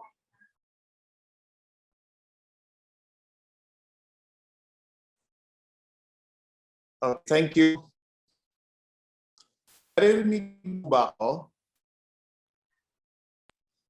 Hello Yes, po? Mayor. Naririnig po kayo. Okay. Maraming salamat. Again, I would like to say good afternoon to everyone, especially the organizers of this very important activity, good practices in resilience building, our sharing of good practices and resilience building to our local chief executives, the local disasters reduction and management officers of the different local government units all over the country. Maupay halag gayong tanan. Good afternoon. It's good afternoon in our locality. I am Melchor Mergal, the Municipal Mayor of Salcedo Eastern Samar. I would like to thank Ma'am Rhoda again for the kind introduction. And yes, this is my last term as Municipal Mayor. And just a quick facts. Next slide, please. Just a quick facts of our municipality. We are fifth class and with a total population of 22,835. I have 31 barangays with 2 islands, 5,000 households, and we are 137 kilometers from Tacloban City, the regional capital, and our major sources of income are farming and fishing. As you can see in our area, we are actually facing the Pacific Ocean, and it is considered as the birthing place of typhoons. Just adjacent to the right of our area to the Pacific Ocean, that is the one that is considered as the birthing place of typhoons in the Philippines. Next slide, please. So, I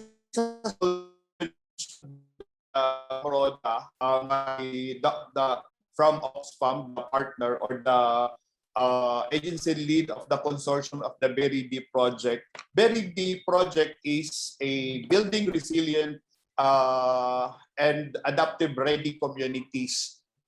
This is one of our anticipatory action. Our anticipatory action is preemptive cash transfer that is given 3 days before the landfall.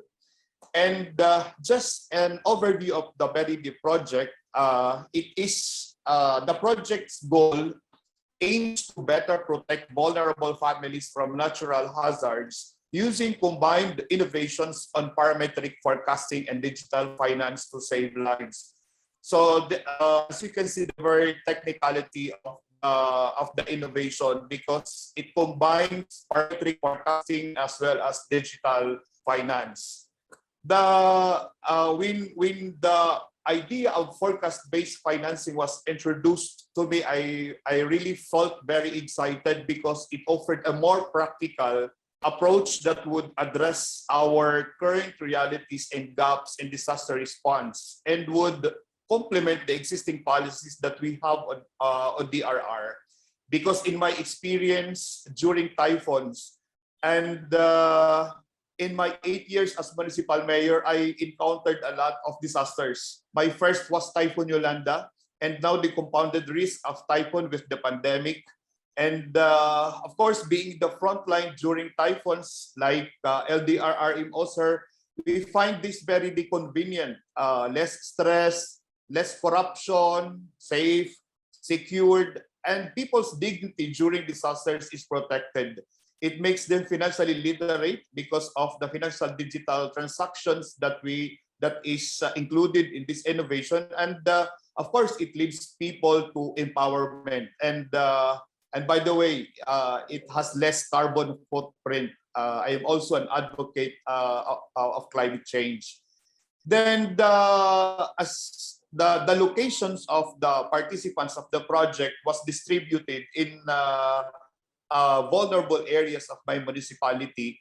The first, we have Berry D1 and Berry D2 project that is ongoing here in my municipality. The Berry D1, which is already implemented we ended it, I think, 2020. Then another 10 barangays that was chosen by the MDRRMC is also being implemented right now in strategic locations of the municipality. So all in all, we already have 20 or 19 barangays for the Berry D1 and for the Berry D2 project. Next slide, please. So these are the consortium partners. The Berry D project is composed of consortium partners. We have the Oxfam, who is the consortium lead, and they are the one that is considered as our technical lead and the program manager of the consortium. We also have the global parametrics, where it uses an innovative technology that predicts weather patterns based on combinations of easily measurable environmental indicators such as wind speed, ocean surface, temperature, and humidity. Plan International is also a member of the consortium, where they are in charge for the social protection aspect of the Berry D project. They ensure that dignity and right of people are well taken care of, and that laws on VAUSI, women's rights, children's rights are well protected. They make sure that social protection monitors are activated before, during, and after the preemptive cash transfer. We also have PayMaya, the one that disbursed the money, the PDRRIN, the one that is responsible in the implementation of the Berry D project, and of course, the Municipality of Salcedo. And this consortium is supported by Dutch Reliance, UK Aid, and Oxfam Novivo. Next slide, please. This has also been mentioned by Ma'am Roda. Just a quick pasadahan ko na lang po ito dahil na-mention na ito ni Ma'am Roda. So kung meron bagyo, the weather parametric forecasting predicts weather patterns based on combinations of easily measurable environmental indicators. The second is that the indicators signal the likelihood of a typhoon striking in a given community. And the third is that if a certain percentage of the forecast exceed the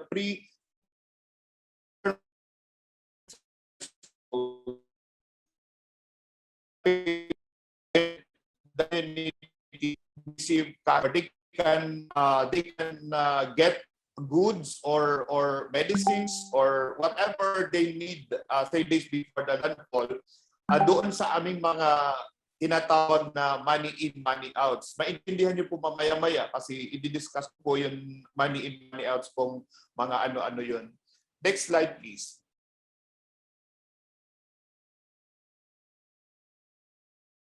Ito po yung aming tropical cyclone forecasting index. Dito po kami actually nagbase doon sa aming decision kung kami po ay magre-release na ba ng tinatawag naming preemptive cash transfer before doon sa landfall, 3 days before doon sa landfall. Please take note also that the Municipal Disaster Risk Reduction and Management Council decided that the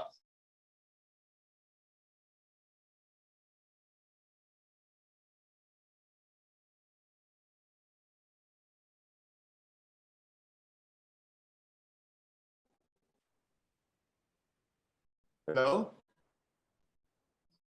And hello, Mayor. Niyo po ba ako? Opo, Parang medyo nawala naputol kayo lang po. for a while. Opo. Nasa slide na po ako ng triggers. Ayan, Ayan po. okay na po, Mayor. Opo. So po ulit yung aming trigger na tawag. Dito po kami nag-base ng aming decision. Ito po yung pinaka-important document namin na pinagbabasihan sa pamamagitan ng meeting namin with the MDRRMC. So kung halimbawa na-meet namin yung triggers na ng mga ito, ibig sabihin pwede na po kaming release ng assistance or 3 days before landfall. Kaya kailangan na namin mag-release ng preemptive cash assistance doon sa mga beneficiaries namin. Take note also,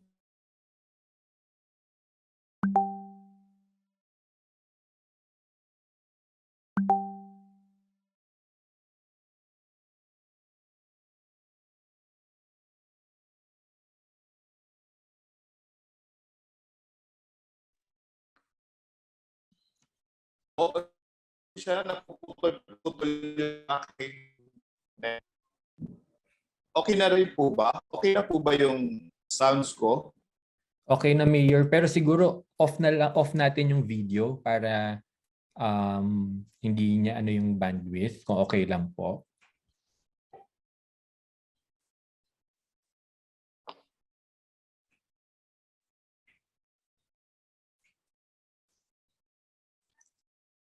Mayor? Okay na po ba yung sounds? Ayan, okay na po.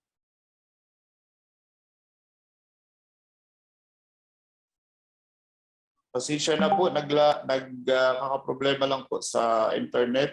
Naririnig niyo na po ba ako? Yes, Mayor, malinaw na.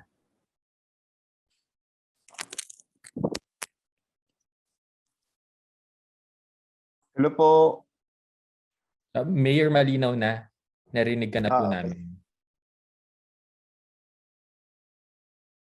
Sige po. Pasensya na, medyo nagkaka-problema lang po sa sa internet. Saglit lang po.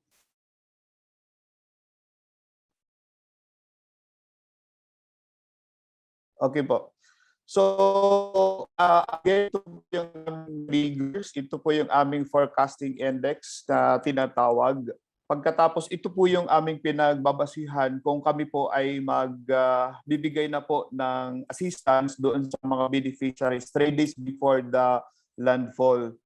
Ang napag-agrihan namin bakit 3 days, yun po ay base doon sa pag-aaral namin na kinakailangan ng mga tao na mag-prepare 3 days before the landfall. So, yun po yung napag-agrihan namin.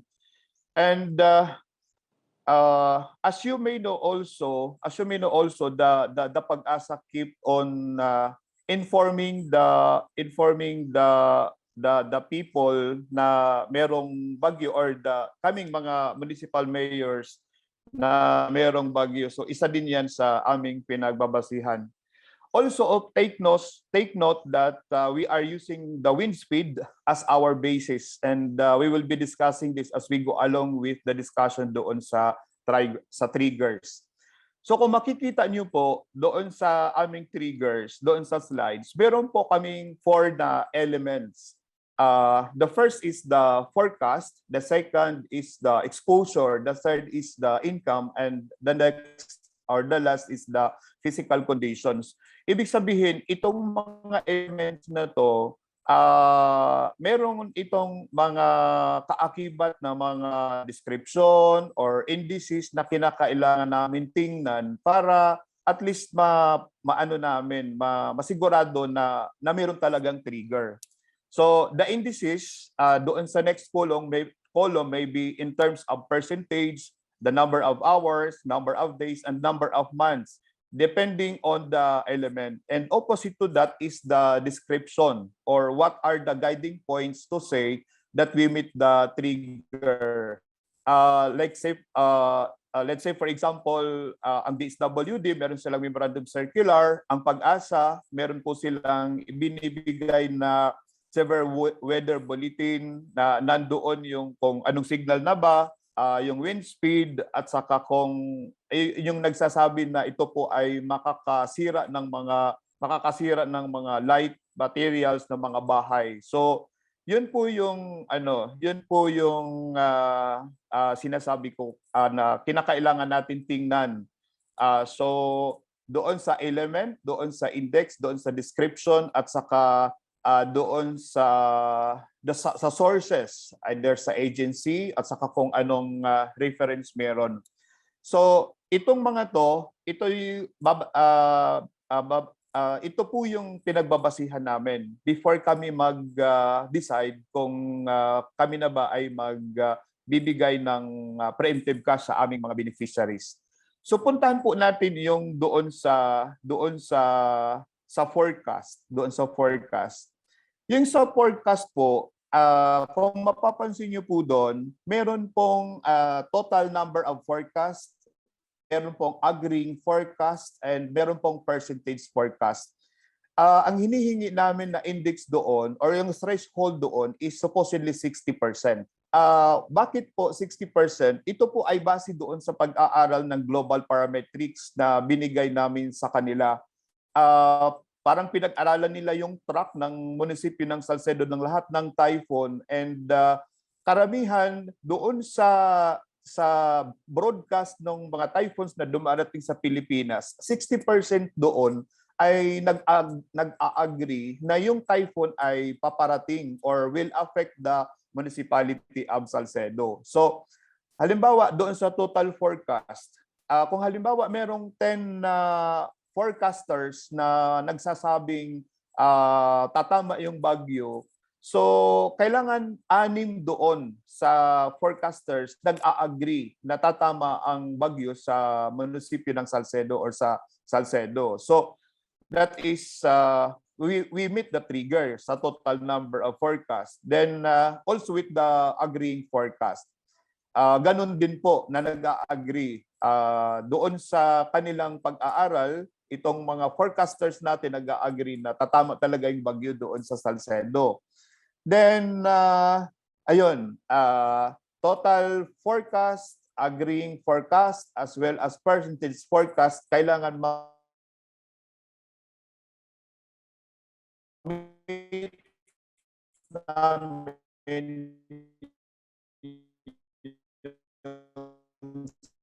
na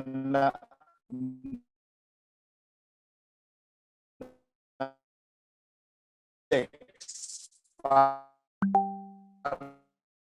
namin masatama yung bagyo. Kailangan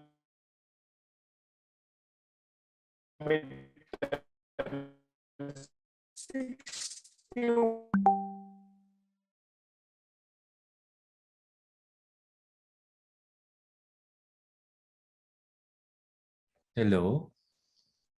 Mayor?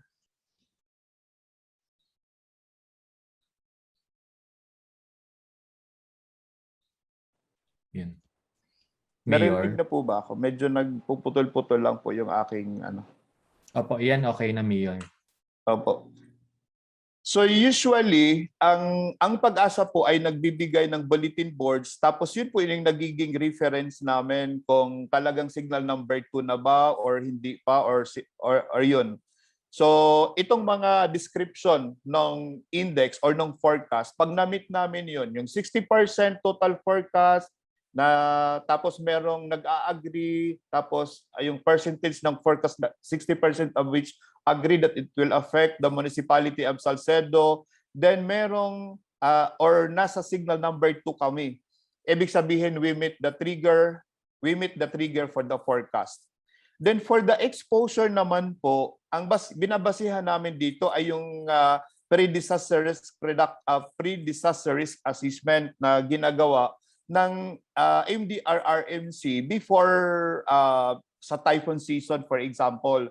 Like for example, ngayong December, ang ginagawa namin ay nagkakandak na kami ng pre-disaster risk assessment. Then nalalaman na namin kung ano yung mga kung sinong mga tao ang nandoon sa exposed na area na kinakailangan namin bigyan kaagad ng kaukulang serbisyo.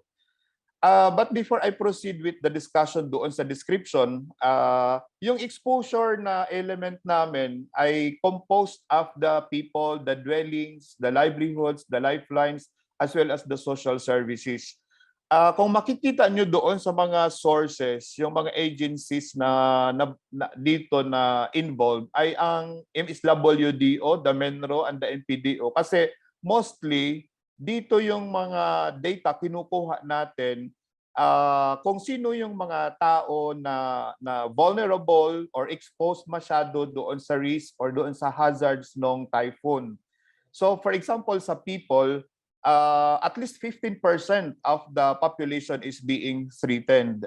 Then, doon sa dwellings, at least 40% of the dwellings, especially doon sa residents ng coastal communities, are also threatened.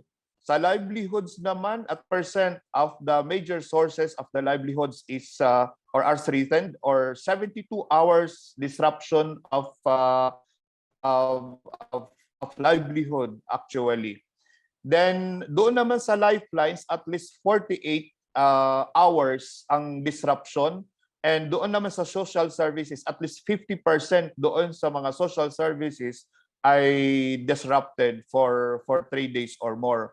So ang mga references dito ay makikita natin yung MSWDO, yung MENRO, yung MPDO, yung Municipal Agriculture Office, yung DTI, yung PESO, at saka almost all of the departments of the local government are involved pagdating dito sa exposure, kasi sa exposure na element, kasi doon kinukuha yung mga data na ito.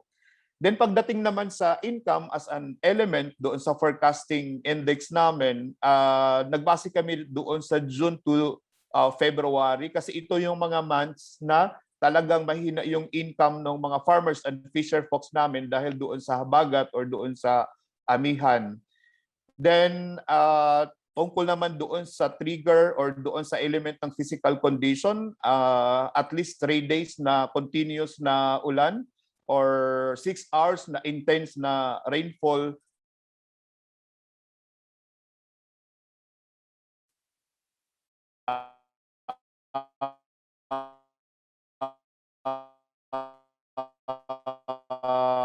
Tropical sa 60%. Doon sa mga doon sa mga elements, ibig sabihin we meet the trigger. So kung we meet the trigger and management to go the preemptive cash trap, iyan po yung aming trigger pagdating, yun po yung aming forecasting index. Pagdating naman doon sa mga, next slide please.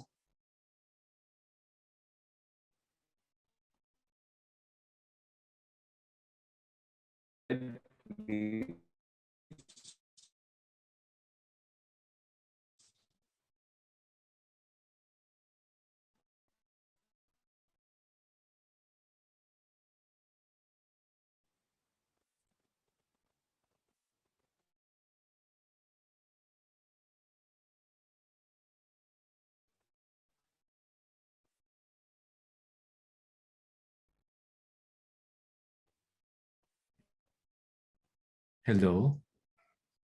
Mayor? Next slide please. Narinig. Yan, medyo okay. Next slide. Ayan, okay na po.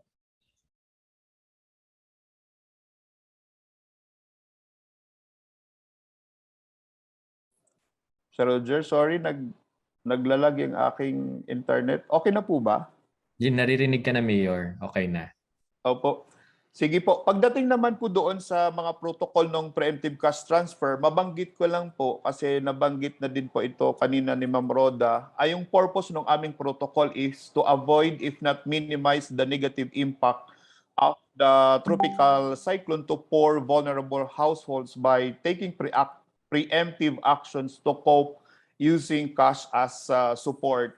And meron tayong mga principles actually na involved dito, like yung no regret decisions and actions, trust, yung mga ganun.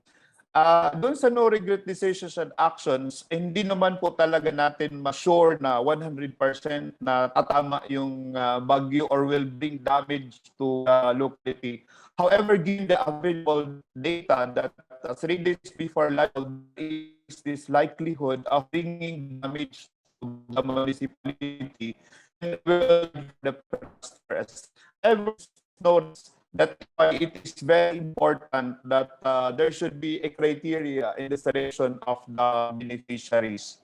Doon naman sa principle ng scientific forecasting and projections and anticipation, the parametric forecasting is actually based on past and present information of global parametrics dating back 60 years of historical data to create the model. Forecast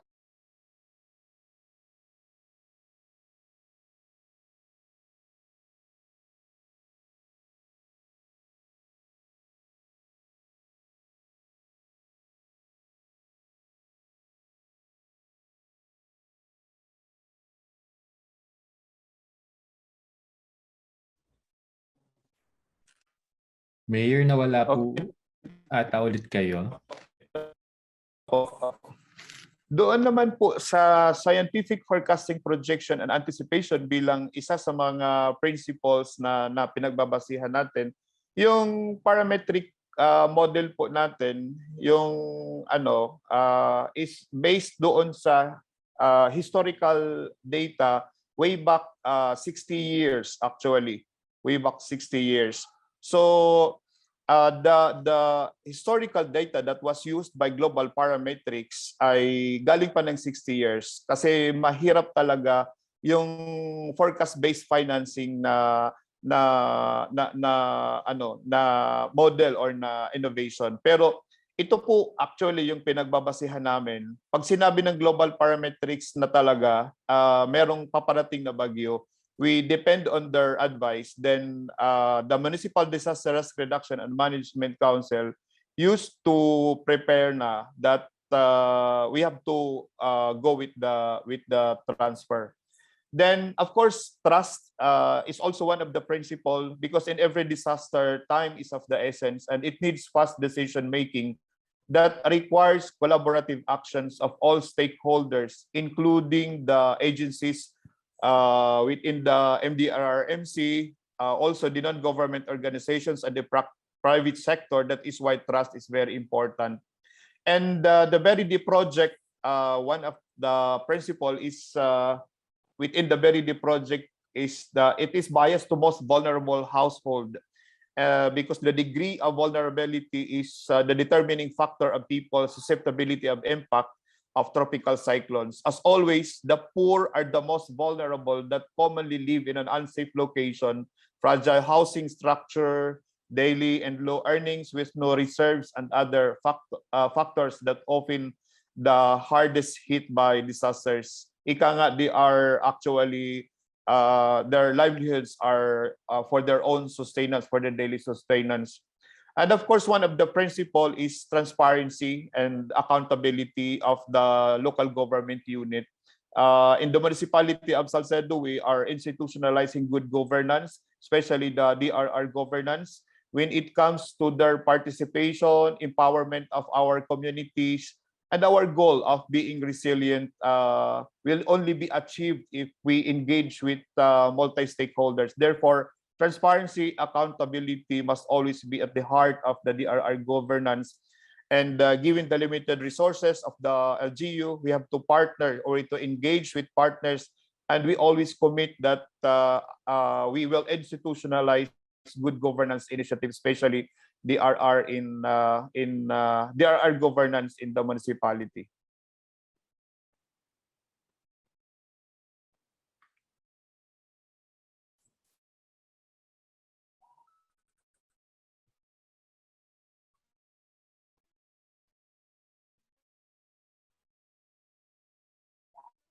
Hello? Yes, Mayor. Narinig niyo po ako? Opo. Opo. Sorry. So, ang connection ay lang stable. So next slide please.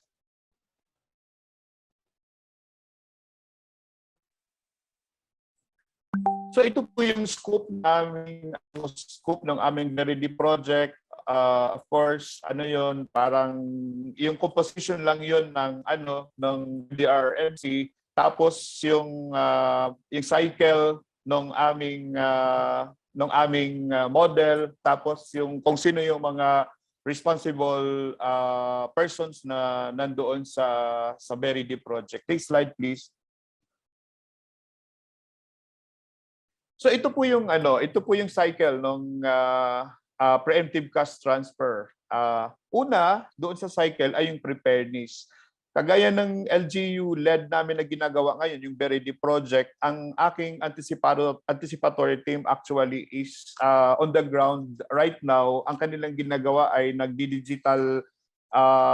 digital registration na sila para doon sa aming mga beneficiaries, kasi sila yung pupunta doon sa barangay, or pinupuntahan talaga sila sa barangay para doon sa selection, doon sa education sessions, at saka sa registration, and yung sa mga activities na kinakailangan as one of the preparedness.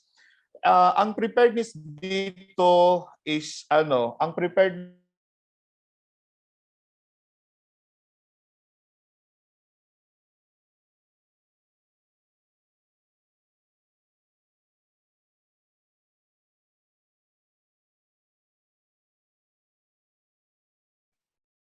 puro may kayang mga tao doon sa barangay na in-accredit ng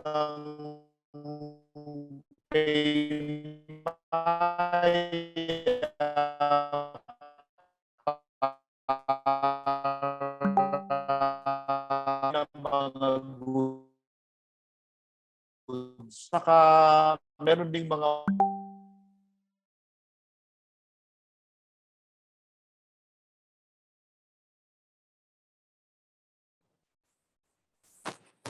pasensya na po, mukhang masama po kasi ang panahon dito sa amin. Hello po. Hello, Mayor. Oo, masama yung panahon kasi dito sa amin, kaya kami naglalag. So, ang next cycle ko po ay yung sa 3 days prior. So, 3 days prior, tinitingnan na namin yung aming pre-disaster risk assessment. Tapos, ina-alert na din namin yung aming money in, money outs. Tapos, tinitingnan na din namin yung track ng typhoon. Then, nag-meeting ang Municipal Disaster and Management Council. Then, kipag-coordinate kami sa consortium. The moment na na-meet na namin yung trigger, ito po yung nagkakaroon na kami ng cash disbursement. Then doon naman sa post-disbursement, continue po yung monitoring namin doon sa mga pinabigay, kung talaga bang ginamit nila yung amount para doon sa intended na gagamitan, like sa medisina, doon sa goods, doon sa mga construction materials to prop up their house and everything. So, ayan po. Next slide, please.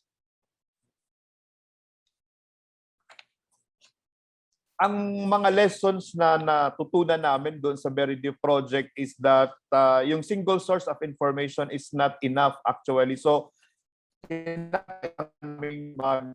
kailangan namin mag-research doon sa mga forecast kung ito ba talaga ay tatama or hindi. Then keep it simple and easy. Yung triggers kasi at sa index medyo very technical, so kaya siyang ma-test at saka maintindihan ng mga tao para makapag-decide ng maayos. Pero we have had 3-4 days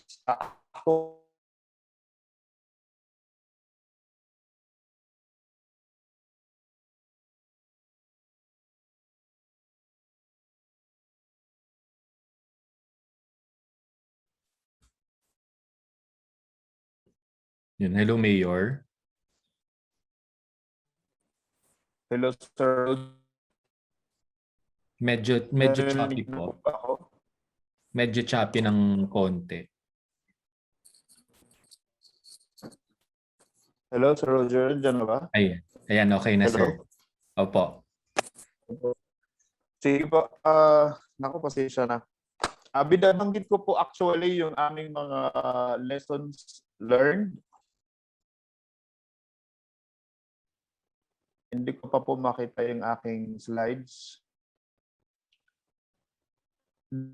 Then, isa din sa mga lessons learned namin ay kinakailangan ma-institutionalize namin yung anticipatory action namin or early action. The Municipality of Salcedo is 5th class municipality, pero we're doing it actually. In fact, papakita ko sa inyo mamaya kung anong ginagawa ng local government unit para ma-sustain namin itong project na ito. Then, importante din po yung enabling environment. Kanina, naabutan ko yung speaker ng FAO na sinasabi importante talaga yung enabling environment kasi this has something to do with policies, this has something to do with memorandum circulars na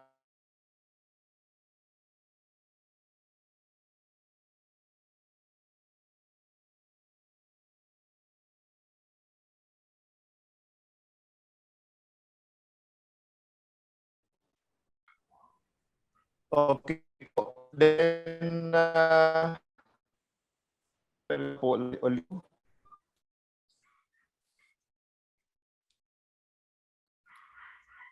Mayor. So, ayun po.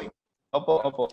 So, ayun po yung aming mga lessons learned. I would just, can I suggest na lang sa Roger back kasi medyo unstable yung aking internet. Kung baka pwedeng bigyan na lang po natin yung ating mga participants ng copy ng aking presentation. If okay. Yes, Mayor. Sige po. Opo. Bali, mabanggit ko lang din po yung sustainability ginagawa ng local government unit. Yung aming forecasting index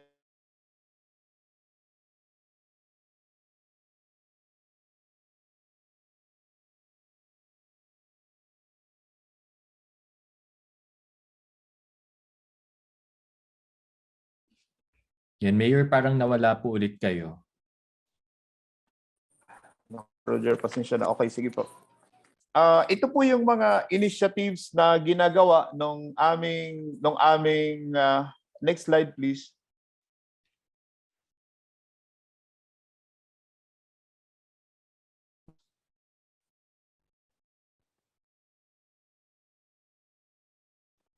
Next slide po.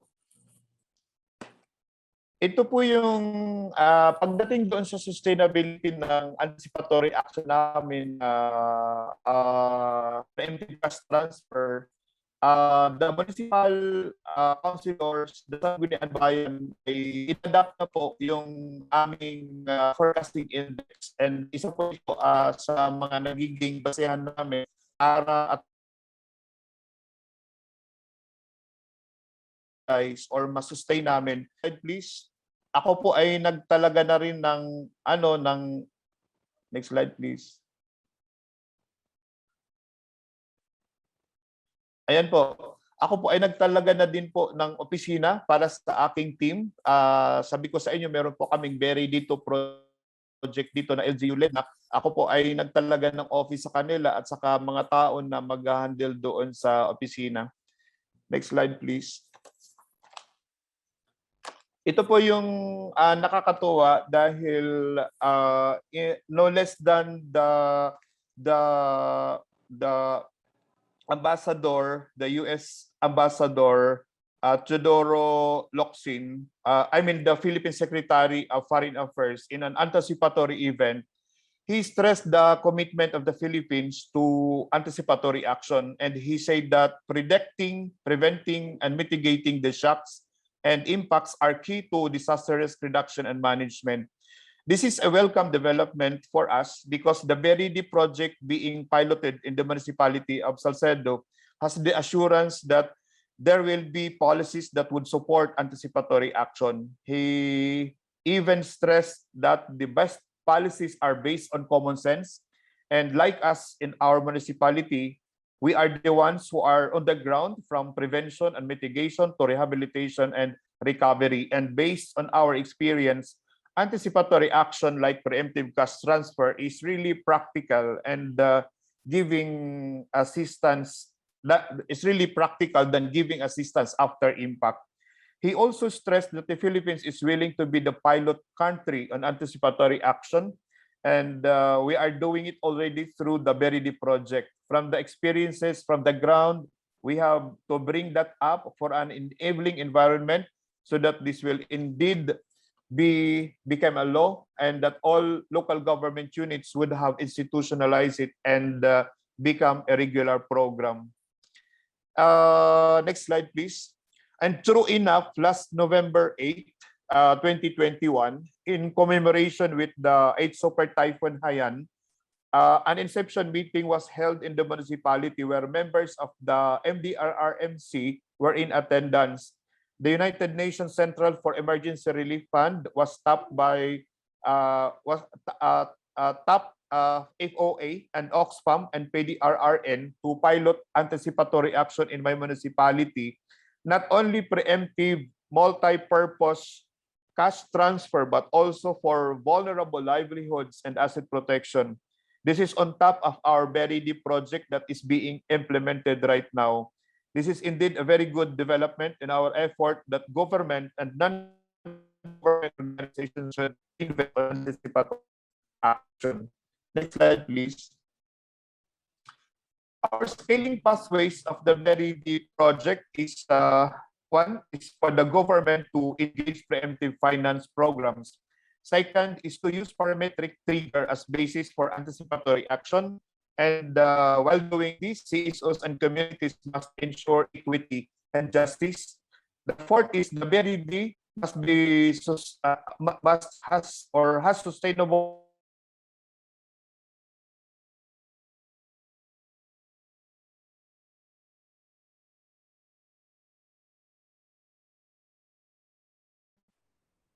also continued improvement of Beridi by consortium as part of the global learning activity. Okay, I think that is my last slide. Our country is often times stricken by various disasters, and we have to keep abreast with the technology that is convenient, practical, economical, less corruption, and that will lead to financial literacy, empowerment, and again, resilience to the people in the community, especially during disasters. To all of you, I'm really very sorry for the unstable connection. Thank you very much. I hope I can share. I shared to you one of the practices that we have in the Municipality of Salcedo, supported by the Beridi Consortium. Maraming salamat po. Good afternoon.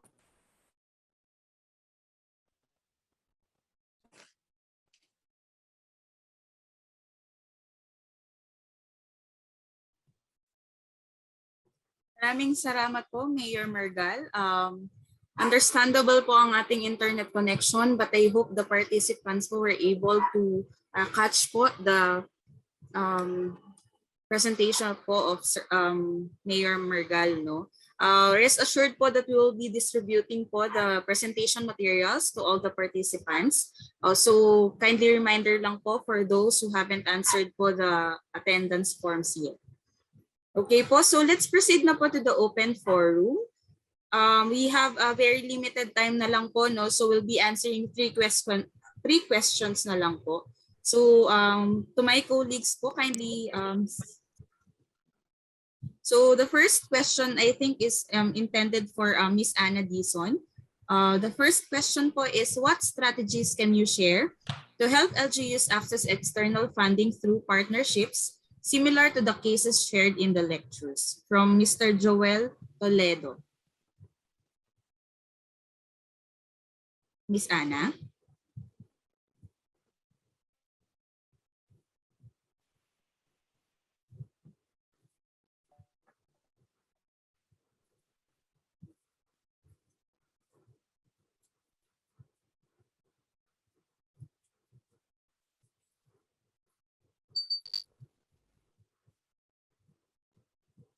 Okay po, no? So maybe we can balikan na lang po natin ito, no? May I ask lang po if nasa room pa rin po si Mayor Mergalco to answer the second po. I'm here po, I'm here. Yes, Mayor. Thank you po. Next question po tayo, please.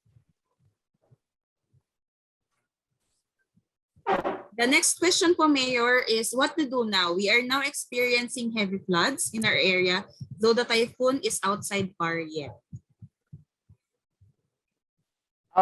Kasama, hindi ko lang po alam, Ma'am Lenore, kung kasama sila doon sa pinapilot ng Oxfam or PDRRN or FOA na meron silang forecast-based financing din. Kasi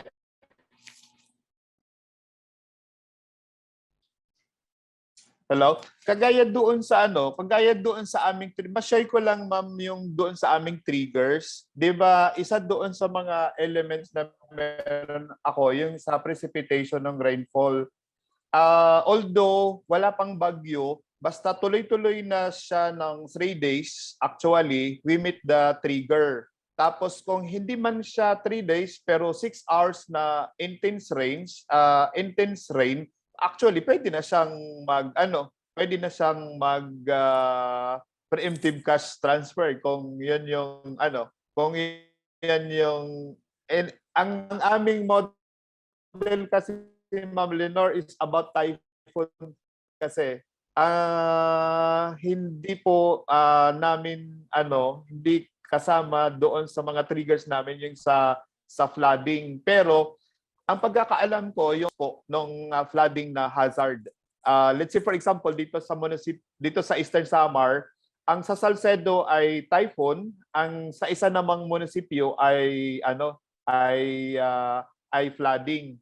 Pero parehas din po actually na halos karamihan ng mga triggers, halos karamihan ng mga elements doon sa forecasting index ay pare-pareho din. So kung yung tanong po ay kung anong kanilang gagawin, kaya kung tinanong kung halimbawa kasama sila doon sa pinapilot ng FOA or ng Oxfam or PDRR and meron ding preemptive cash transfer. Actually, madali lang naman po. Mag-meeting lang yung MDRRMC tapos tingnan nila yung kanilang pre-disaster risk assessment. Tapos pag na-meet yung mga requirements doon, pwede na pong mag-preemptive cash transfer. Para lang po ito doon sa anticipatory action. Pero we cannot do that for our... Ito nga po yung ating gustong kasi ang sinusunod nating guidelines ngayon ay kailangan muna mangyari yung event before natin magamit yung ating QRF. Yung mga ganon. I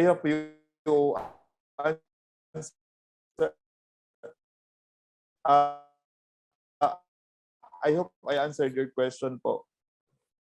Thank you very much po, Mayor. So another question po for you.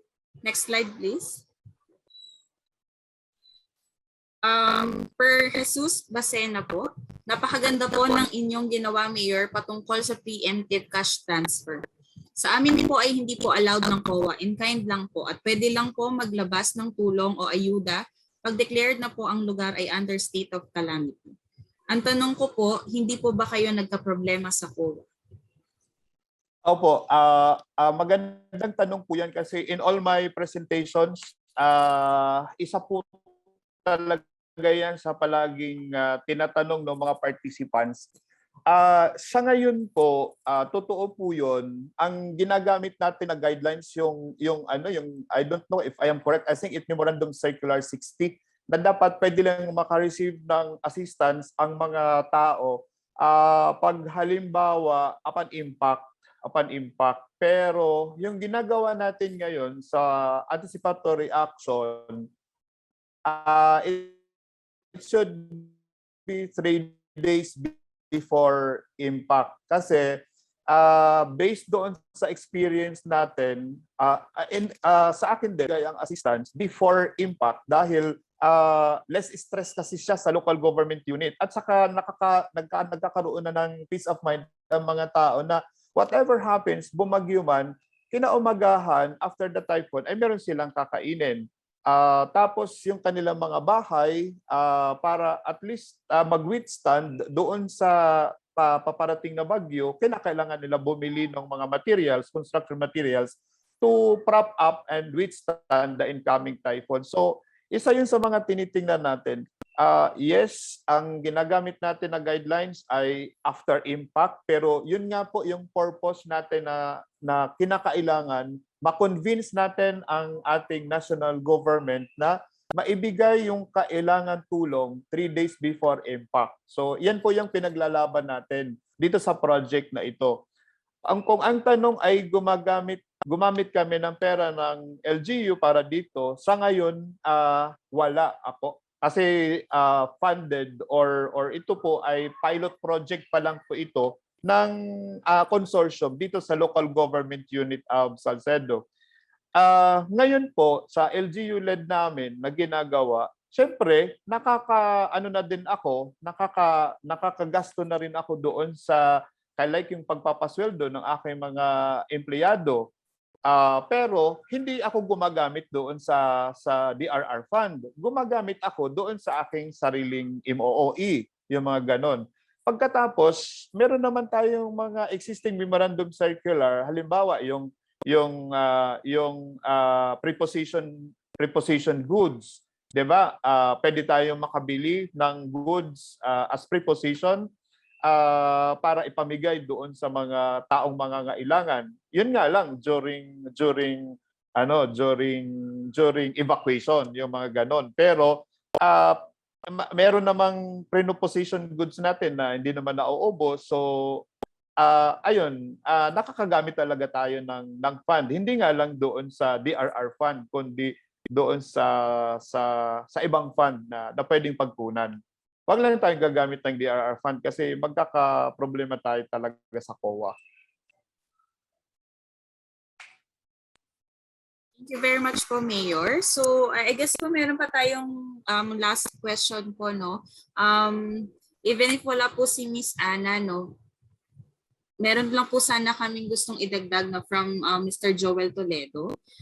Based po sa experience ninyo, Mayor, no, what strategies can you share po to help other LGUs to access external funding through partnerships similar to the cases shared in the lectures po? Opo. Actually, yung kagaya ng ginagawa namin dito,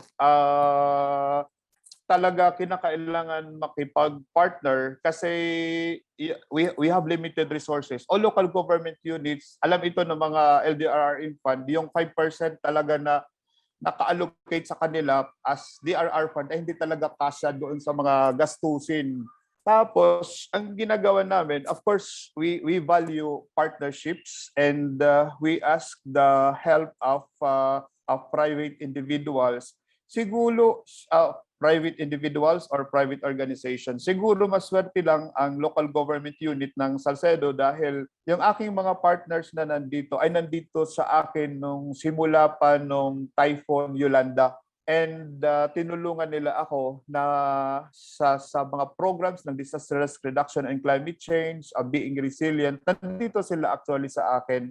And siguro kung ano na lang ang strategy na meron ako ay yung commitment ko as local chief executive na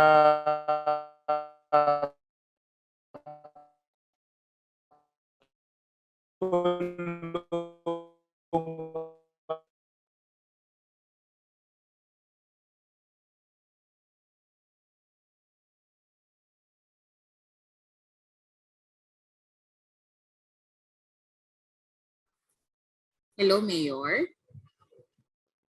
Medyo nagputol-putol po kayo.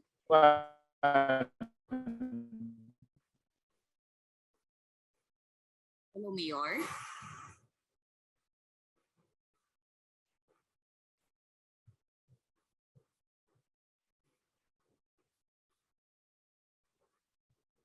ang na mag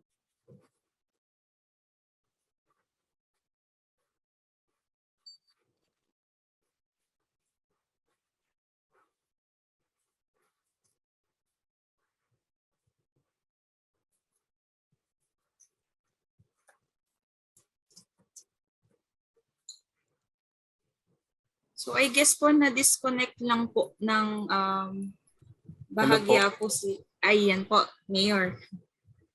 Opo. What I was saying was yung strategy ko na nandito ay ipinakita ko yung aking commitment as local chief executive sa aking mga partners. Siguro kung hindi niyo siguro narinig kanina, sabi ko maswerte lang siguro yung Salcedo dahil yung aking mga partners ay nandito pa sa akin simula pa nung Typhoon Haiyan, so 2013. Hindi nila ako iniwan dito. Sila yung tumulong sa akin pagdating sa DRR governance actually. So ayan, there is never enough resources pagdating sa local government unit. That's why we value partnerships with international organizations. Like yung new partnership namin ay yung UN SURF, yung United Nations Central for Emergency Response Fund na tinap yung FOA para doon sa preemptive cash transfer or multi preemptive cash transfer dito sa Salcedo.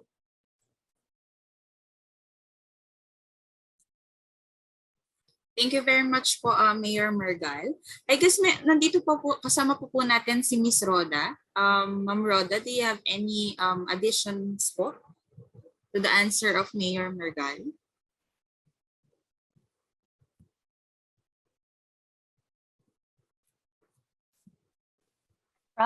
Sorry. Oo, kanina kasi may mahina din yung signal. Pero ang isang binanggit din ito ni Mayor, no? Yung pag-source ng Anticipatory Action Fund ay hindi nalilimit doon sa DRR Fund, no? So, gaya din nung karanasan namin sa ibang LGU partners na nagro-roll out ng anticipatory action, tinititigan lahat ng klase ng resources available inside, no? At papaano ito ma-maximize to support anticipatory action dahil lahat naman ito ay pwedeng mag-contribute sa resilience building at sa pagkamit ng development goals. So yun ay mahalaga na internal advocacy sa pamahalaang lokal. Tapos yung ikalawa ay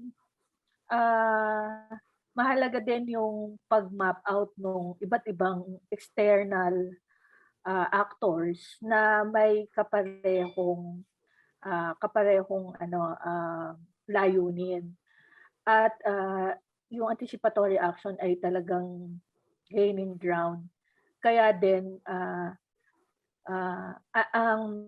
ang pag-manage ng risk proactively ay may bentahin na mas mas magiging maliit o marireduce yung gagastusin para mag-rebuild kesa paghandaan na at tumulong sa pagbawas ng peligro. Yung investment ay dapat mag-shift towards that. So, yun din yung isang mahalagang messaging, no?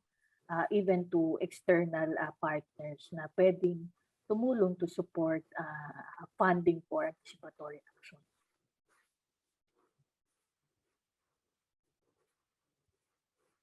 Over to you, Leonor. Salamat. Thank you, Ma'am Roda. So I guess Mayor, no, mapagbigyan pa po ninyo kami and Ma'am Roda. Meron lang po tayong isa pang katanungan from the body. What safeguards can we establish to ensure anticipatory action is not misconstrued for corruption? Any responses po, Mayor and Ms. Roda? Opo. as corruption, paano ba kasi yung ano, bali una yung model namin ay sa most vulnerable sectors. Pagkatapos, meron naman po tayo mga basihan like yung mga memorandum circulars. Ang MSWD, meron naman silang memorandum circular na pinagbabasihan na 'di ba, ang kailangan lang bigyan ng assistance yung nangangailangan talaga. Pagkatapos yung ganun din sa Samao. Yung Samao naman, meron naman po kaming tinatawag na RSBSA na talaga hindi pwedeng maka-avail yung may kaya or yung hindi naka-enroll doon sa RSBSA. At saka meron naman sigurong mga safeguards like may mga ano po ito, may mga social preparations na pinagdadaanan at saka existing po ang protocol nito na ginagamit namin. Kung gagamit man siguro ng government fund nito, siguro it will be in a manner that it will not be a a venue for corruption. Palagay I'm sure of that. Meron na tayong mga existing existing memorandum circulars like yung sa pagbibigay ng mga targeted ng mga beneficiaries na para lang doon sa mga vulnerables, for example. So I think meron tayong mga basehan diyan. Hindi lang na pag meron ng bagyo 3 days before the landfall ay magbibigay na lang basta-basta. Siyempre, pinag-aaralan muna yon. Kaya nga meron tinatawag na pre-disaster risk assessment. Yan po. Thank you, Mayor, po, for your insights. So I guess po, we're done na po with the Q&A. May I turn over you to Mr. Roger Cabiles?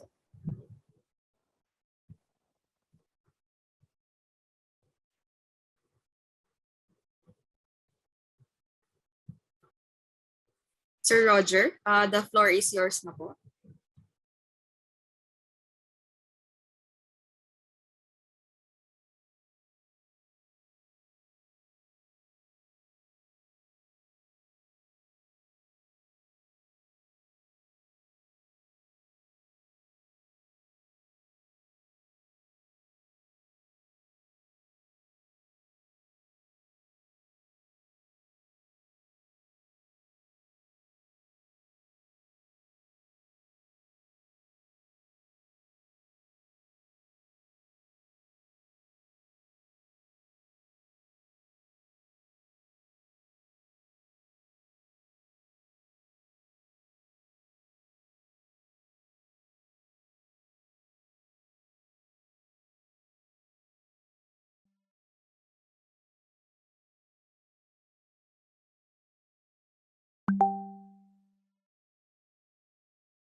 Hello?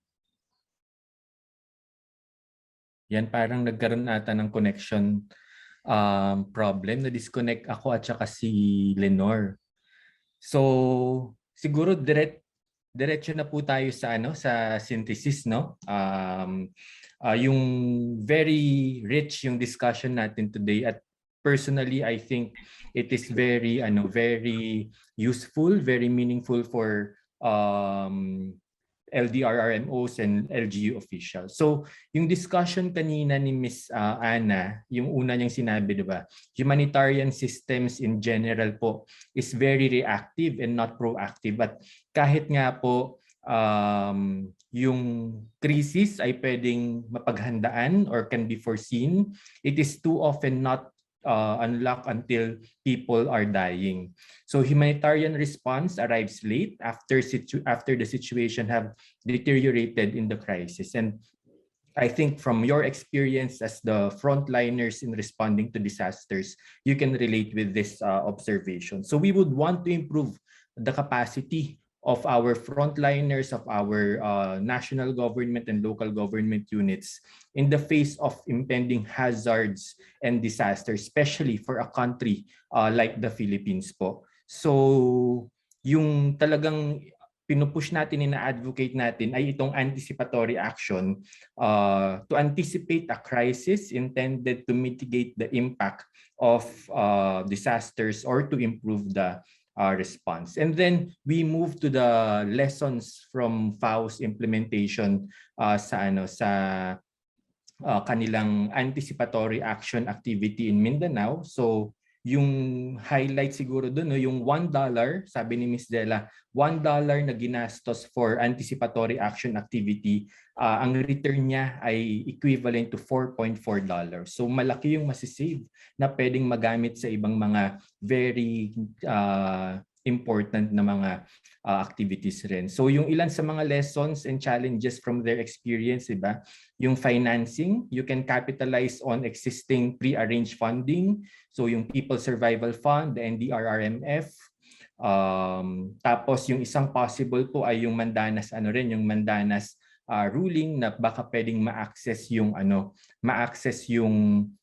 additional fund. Important din, di ba, yung triggers. It was also highlighted by Mayor Margal na important ano yung mga triggers na kailangan. It should be scientific, it should came from different stakeholders ng pag-usapan. Ano ba talaga yung gagamitin ng mga triggers.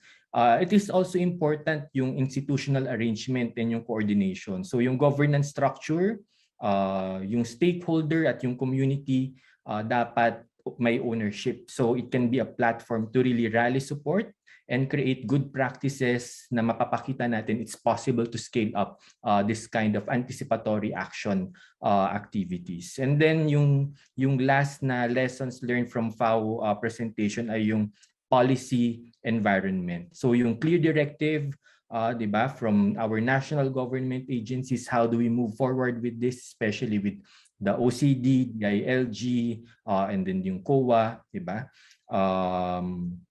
Yung monitoring ng fund utilization as well as paano may ensure na yung misuses and abuse at yung isa nga sa question in terms of yung corruption can be reverted. So yung last parting statement ni Ms. Del ay why rebuild when we can protect.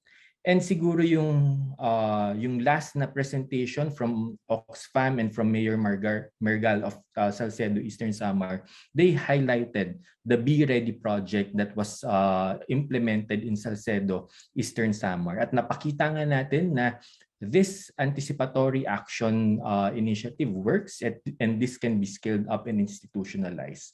So from that presentation, napakita ni Mayor Margal based from his own experience as a LGU official, as a mayor, local chief executive na as long as it is supported by the LGU, alam ng mga tao, the people, the stakeholders are involved, it will be a success and pwede siyang i-replicate. So ilan sa mga na-discuss ni Mayor yung principles na ginamit nila. Yung una, yung no regret when it comes to decision and action.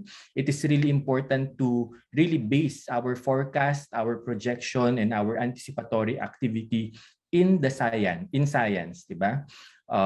It's important din yung trust and yung bias doon sa most vulnerable household and yung transparent, accountable, and locally led action. So lastly, di ba, ito yung pwede nating paghutugutan as LDRRMO officers, di ba, yung lessons learned, di ba? Let's keep it simple, let's keep it easy, di ba? There should be efforts to institutionalize early action activities in the LGU. Of course, the importance, again, ito yung paulit-ulit from the first to the last session, yung enabling policy environment. And we should design the SOP with our stakeholders. Very important, and we are happy with the presentation of Mayor Margal kasi naipakita niya on how to institutionalize and localize anticipatory action by the municipal resolution and also yung anticipatory action team office in their municipality. So with that, siguro we thank the organizers, and we challenge din yung our LDRRMO to use the key takeaways from this training to apply or advocate for anticipatory action sa ating mga LGUs. So yun, andito na ba si Lenore?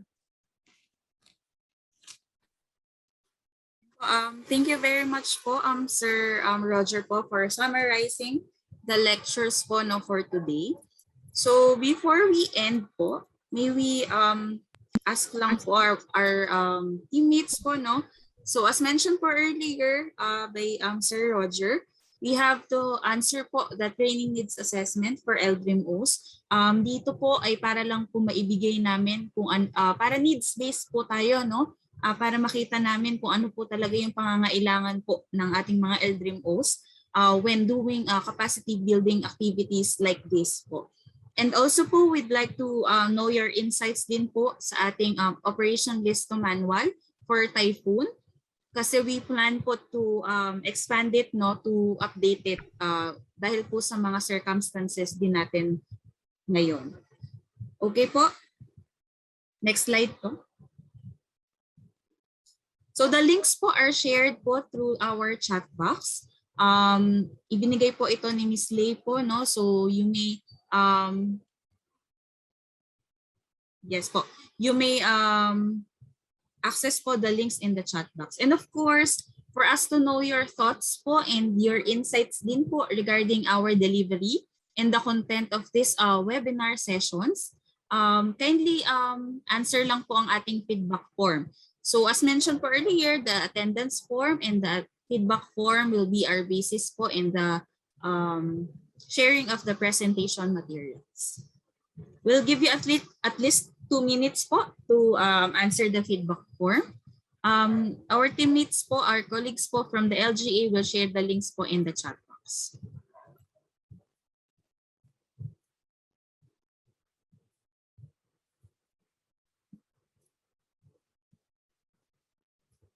Okay po. So I guess ibigay na lang din po natin to my colleagues po, ibigay na lang natin yung link sa chat box, no? So to formally close po ang ating session for today, may we call on lang po Mr. Blen Huelgas. He is the DRR coordinator from the Action Against Hunger. Over to you, Sir Blen. Yeah, magandang hapon sa lahat. I'm having problems with my camera. Mukhang wala akong access.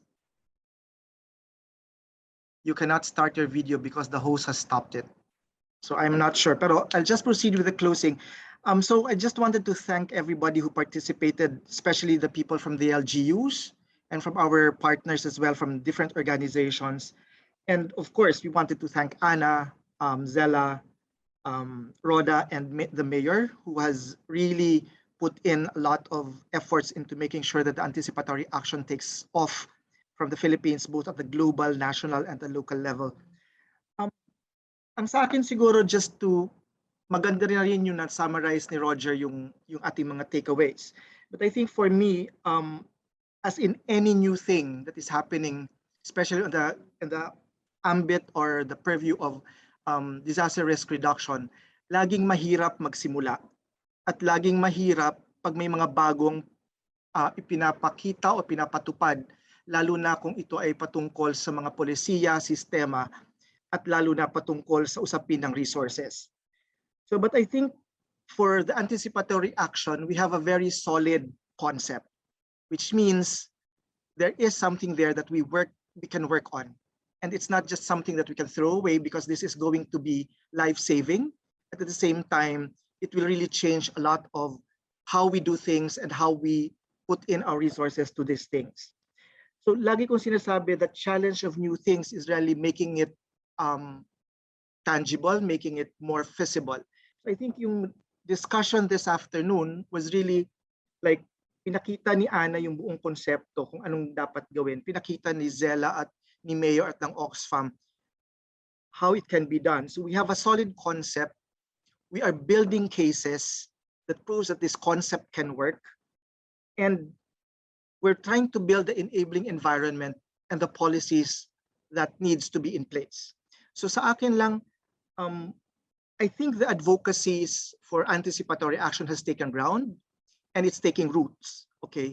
So at maganda na nakikita natin na it's not just taking ground at the national level or the global stage, but nakikita natin na yung cases natin are really building blocks at the local level where it's really where the action is.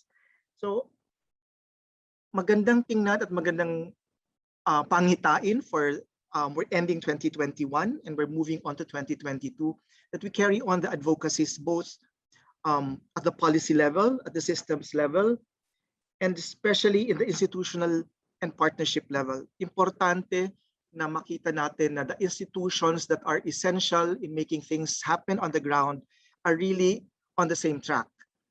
Kasi mahirap yung we're trying to talk about enabling environment at the national level, pero we're not also enabling our local partners to get their policies and systems in place.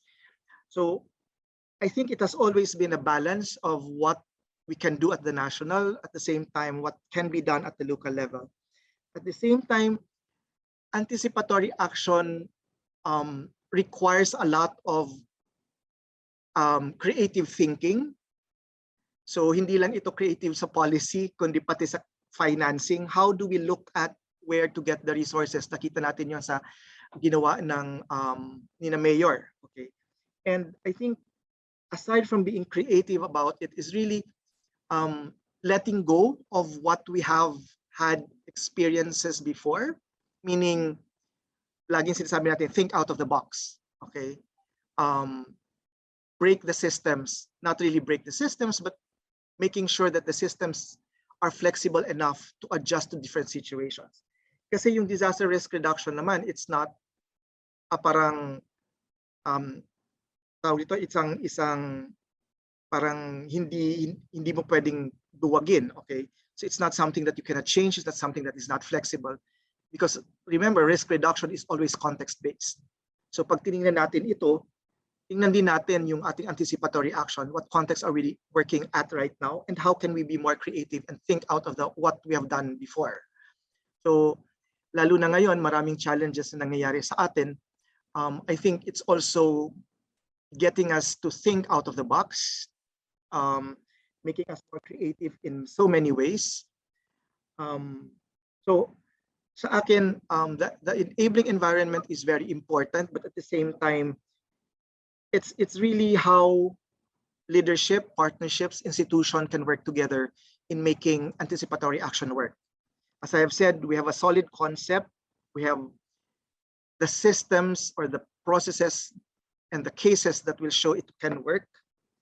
So I think we just have to push forward with advocacies in making sure that things, parang we have to attack the advocacies on different fronts: national, local, institutional, systemic, and probably breaking grounds really for DRR. So with that, I think another challenge is really how do we make these things work? So I think more and more I see around 400 or 500 people in the room right now. So I think if this 500 people gets into the mode of making sure anticipatory action gets institutionalized in their respective areas, then I think malaking tawag ito, malaking headway na ito for anticipatory action. So I think ending the year with this kind of forum is very encouraging. So I hope we look forward to 2022 with more vigor for anticipatory action. So again, for the organizers, for RILHUB, congratulations and Merry Christmas. Thank you. Back to you, Lenore. Thank you very much po, Sir Glenn, for that very inspiring closing message po, no, for our LGMOs, local chief executives po, and functionaries. Again po, with that, yun na po ang tapos ng ating session for good practices in resilience building. a two-part STONG Ugnayan sessions. See you all po in the next ating mga sessions po. Keep in touch na lang po. Ingat po tayong lahat.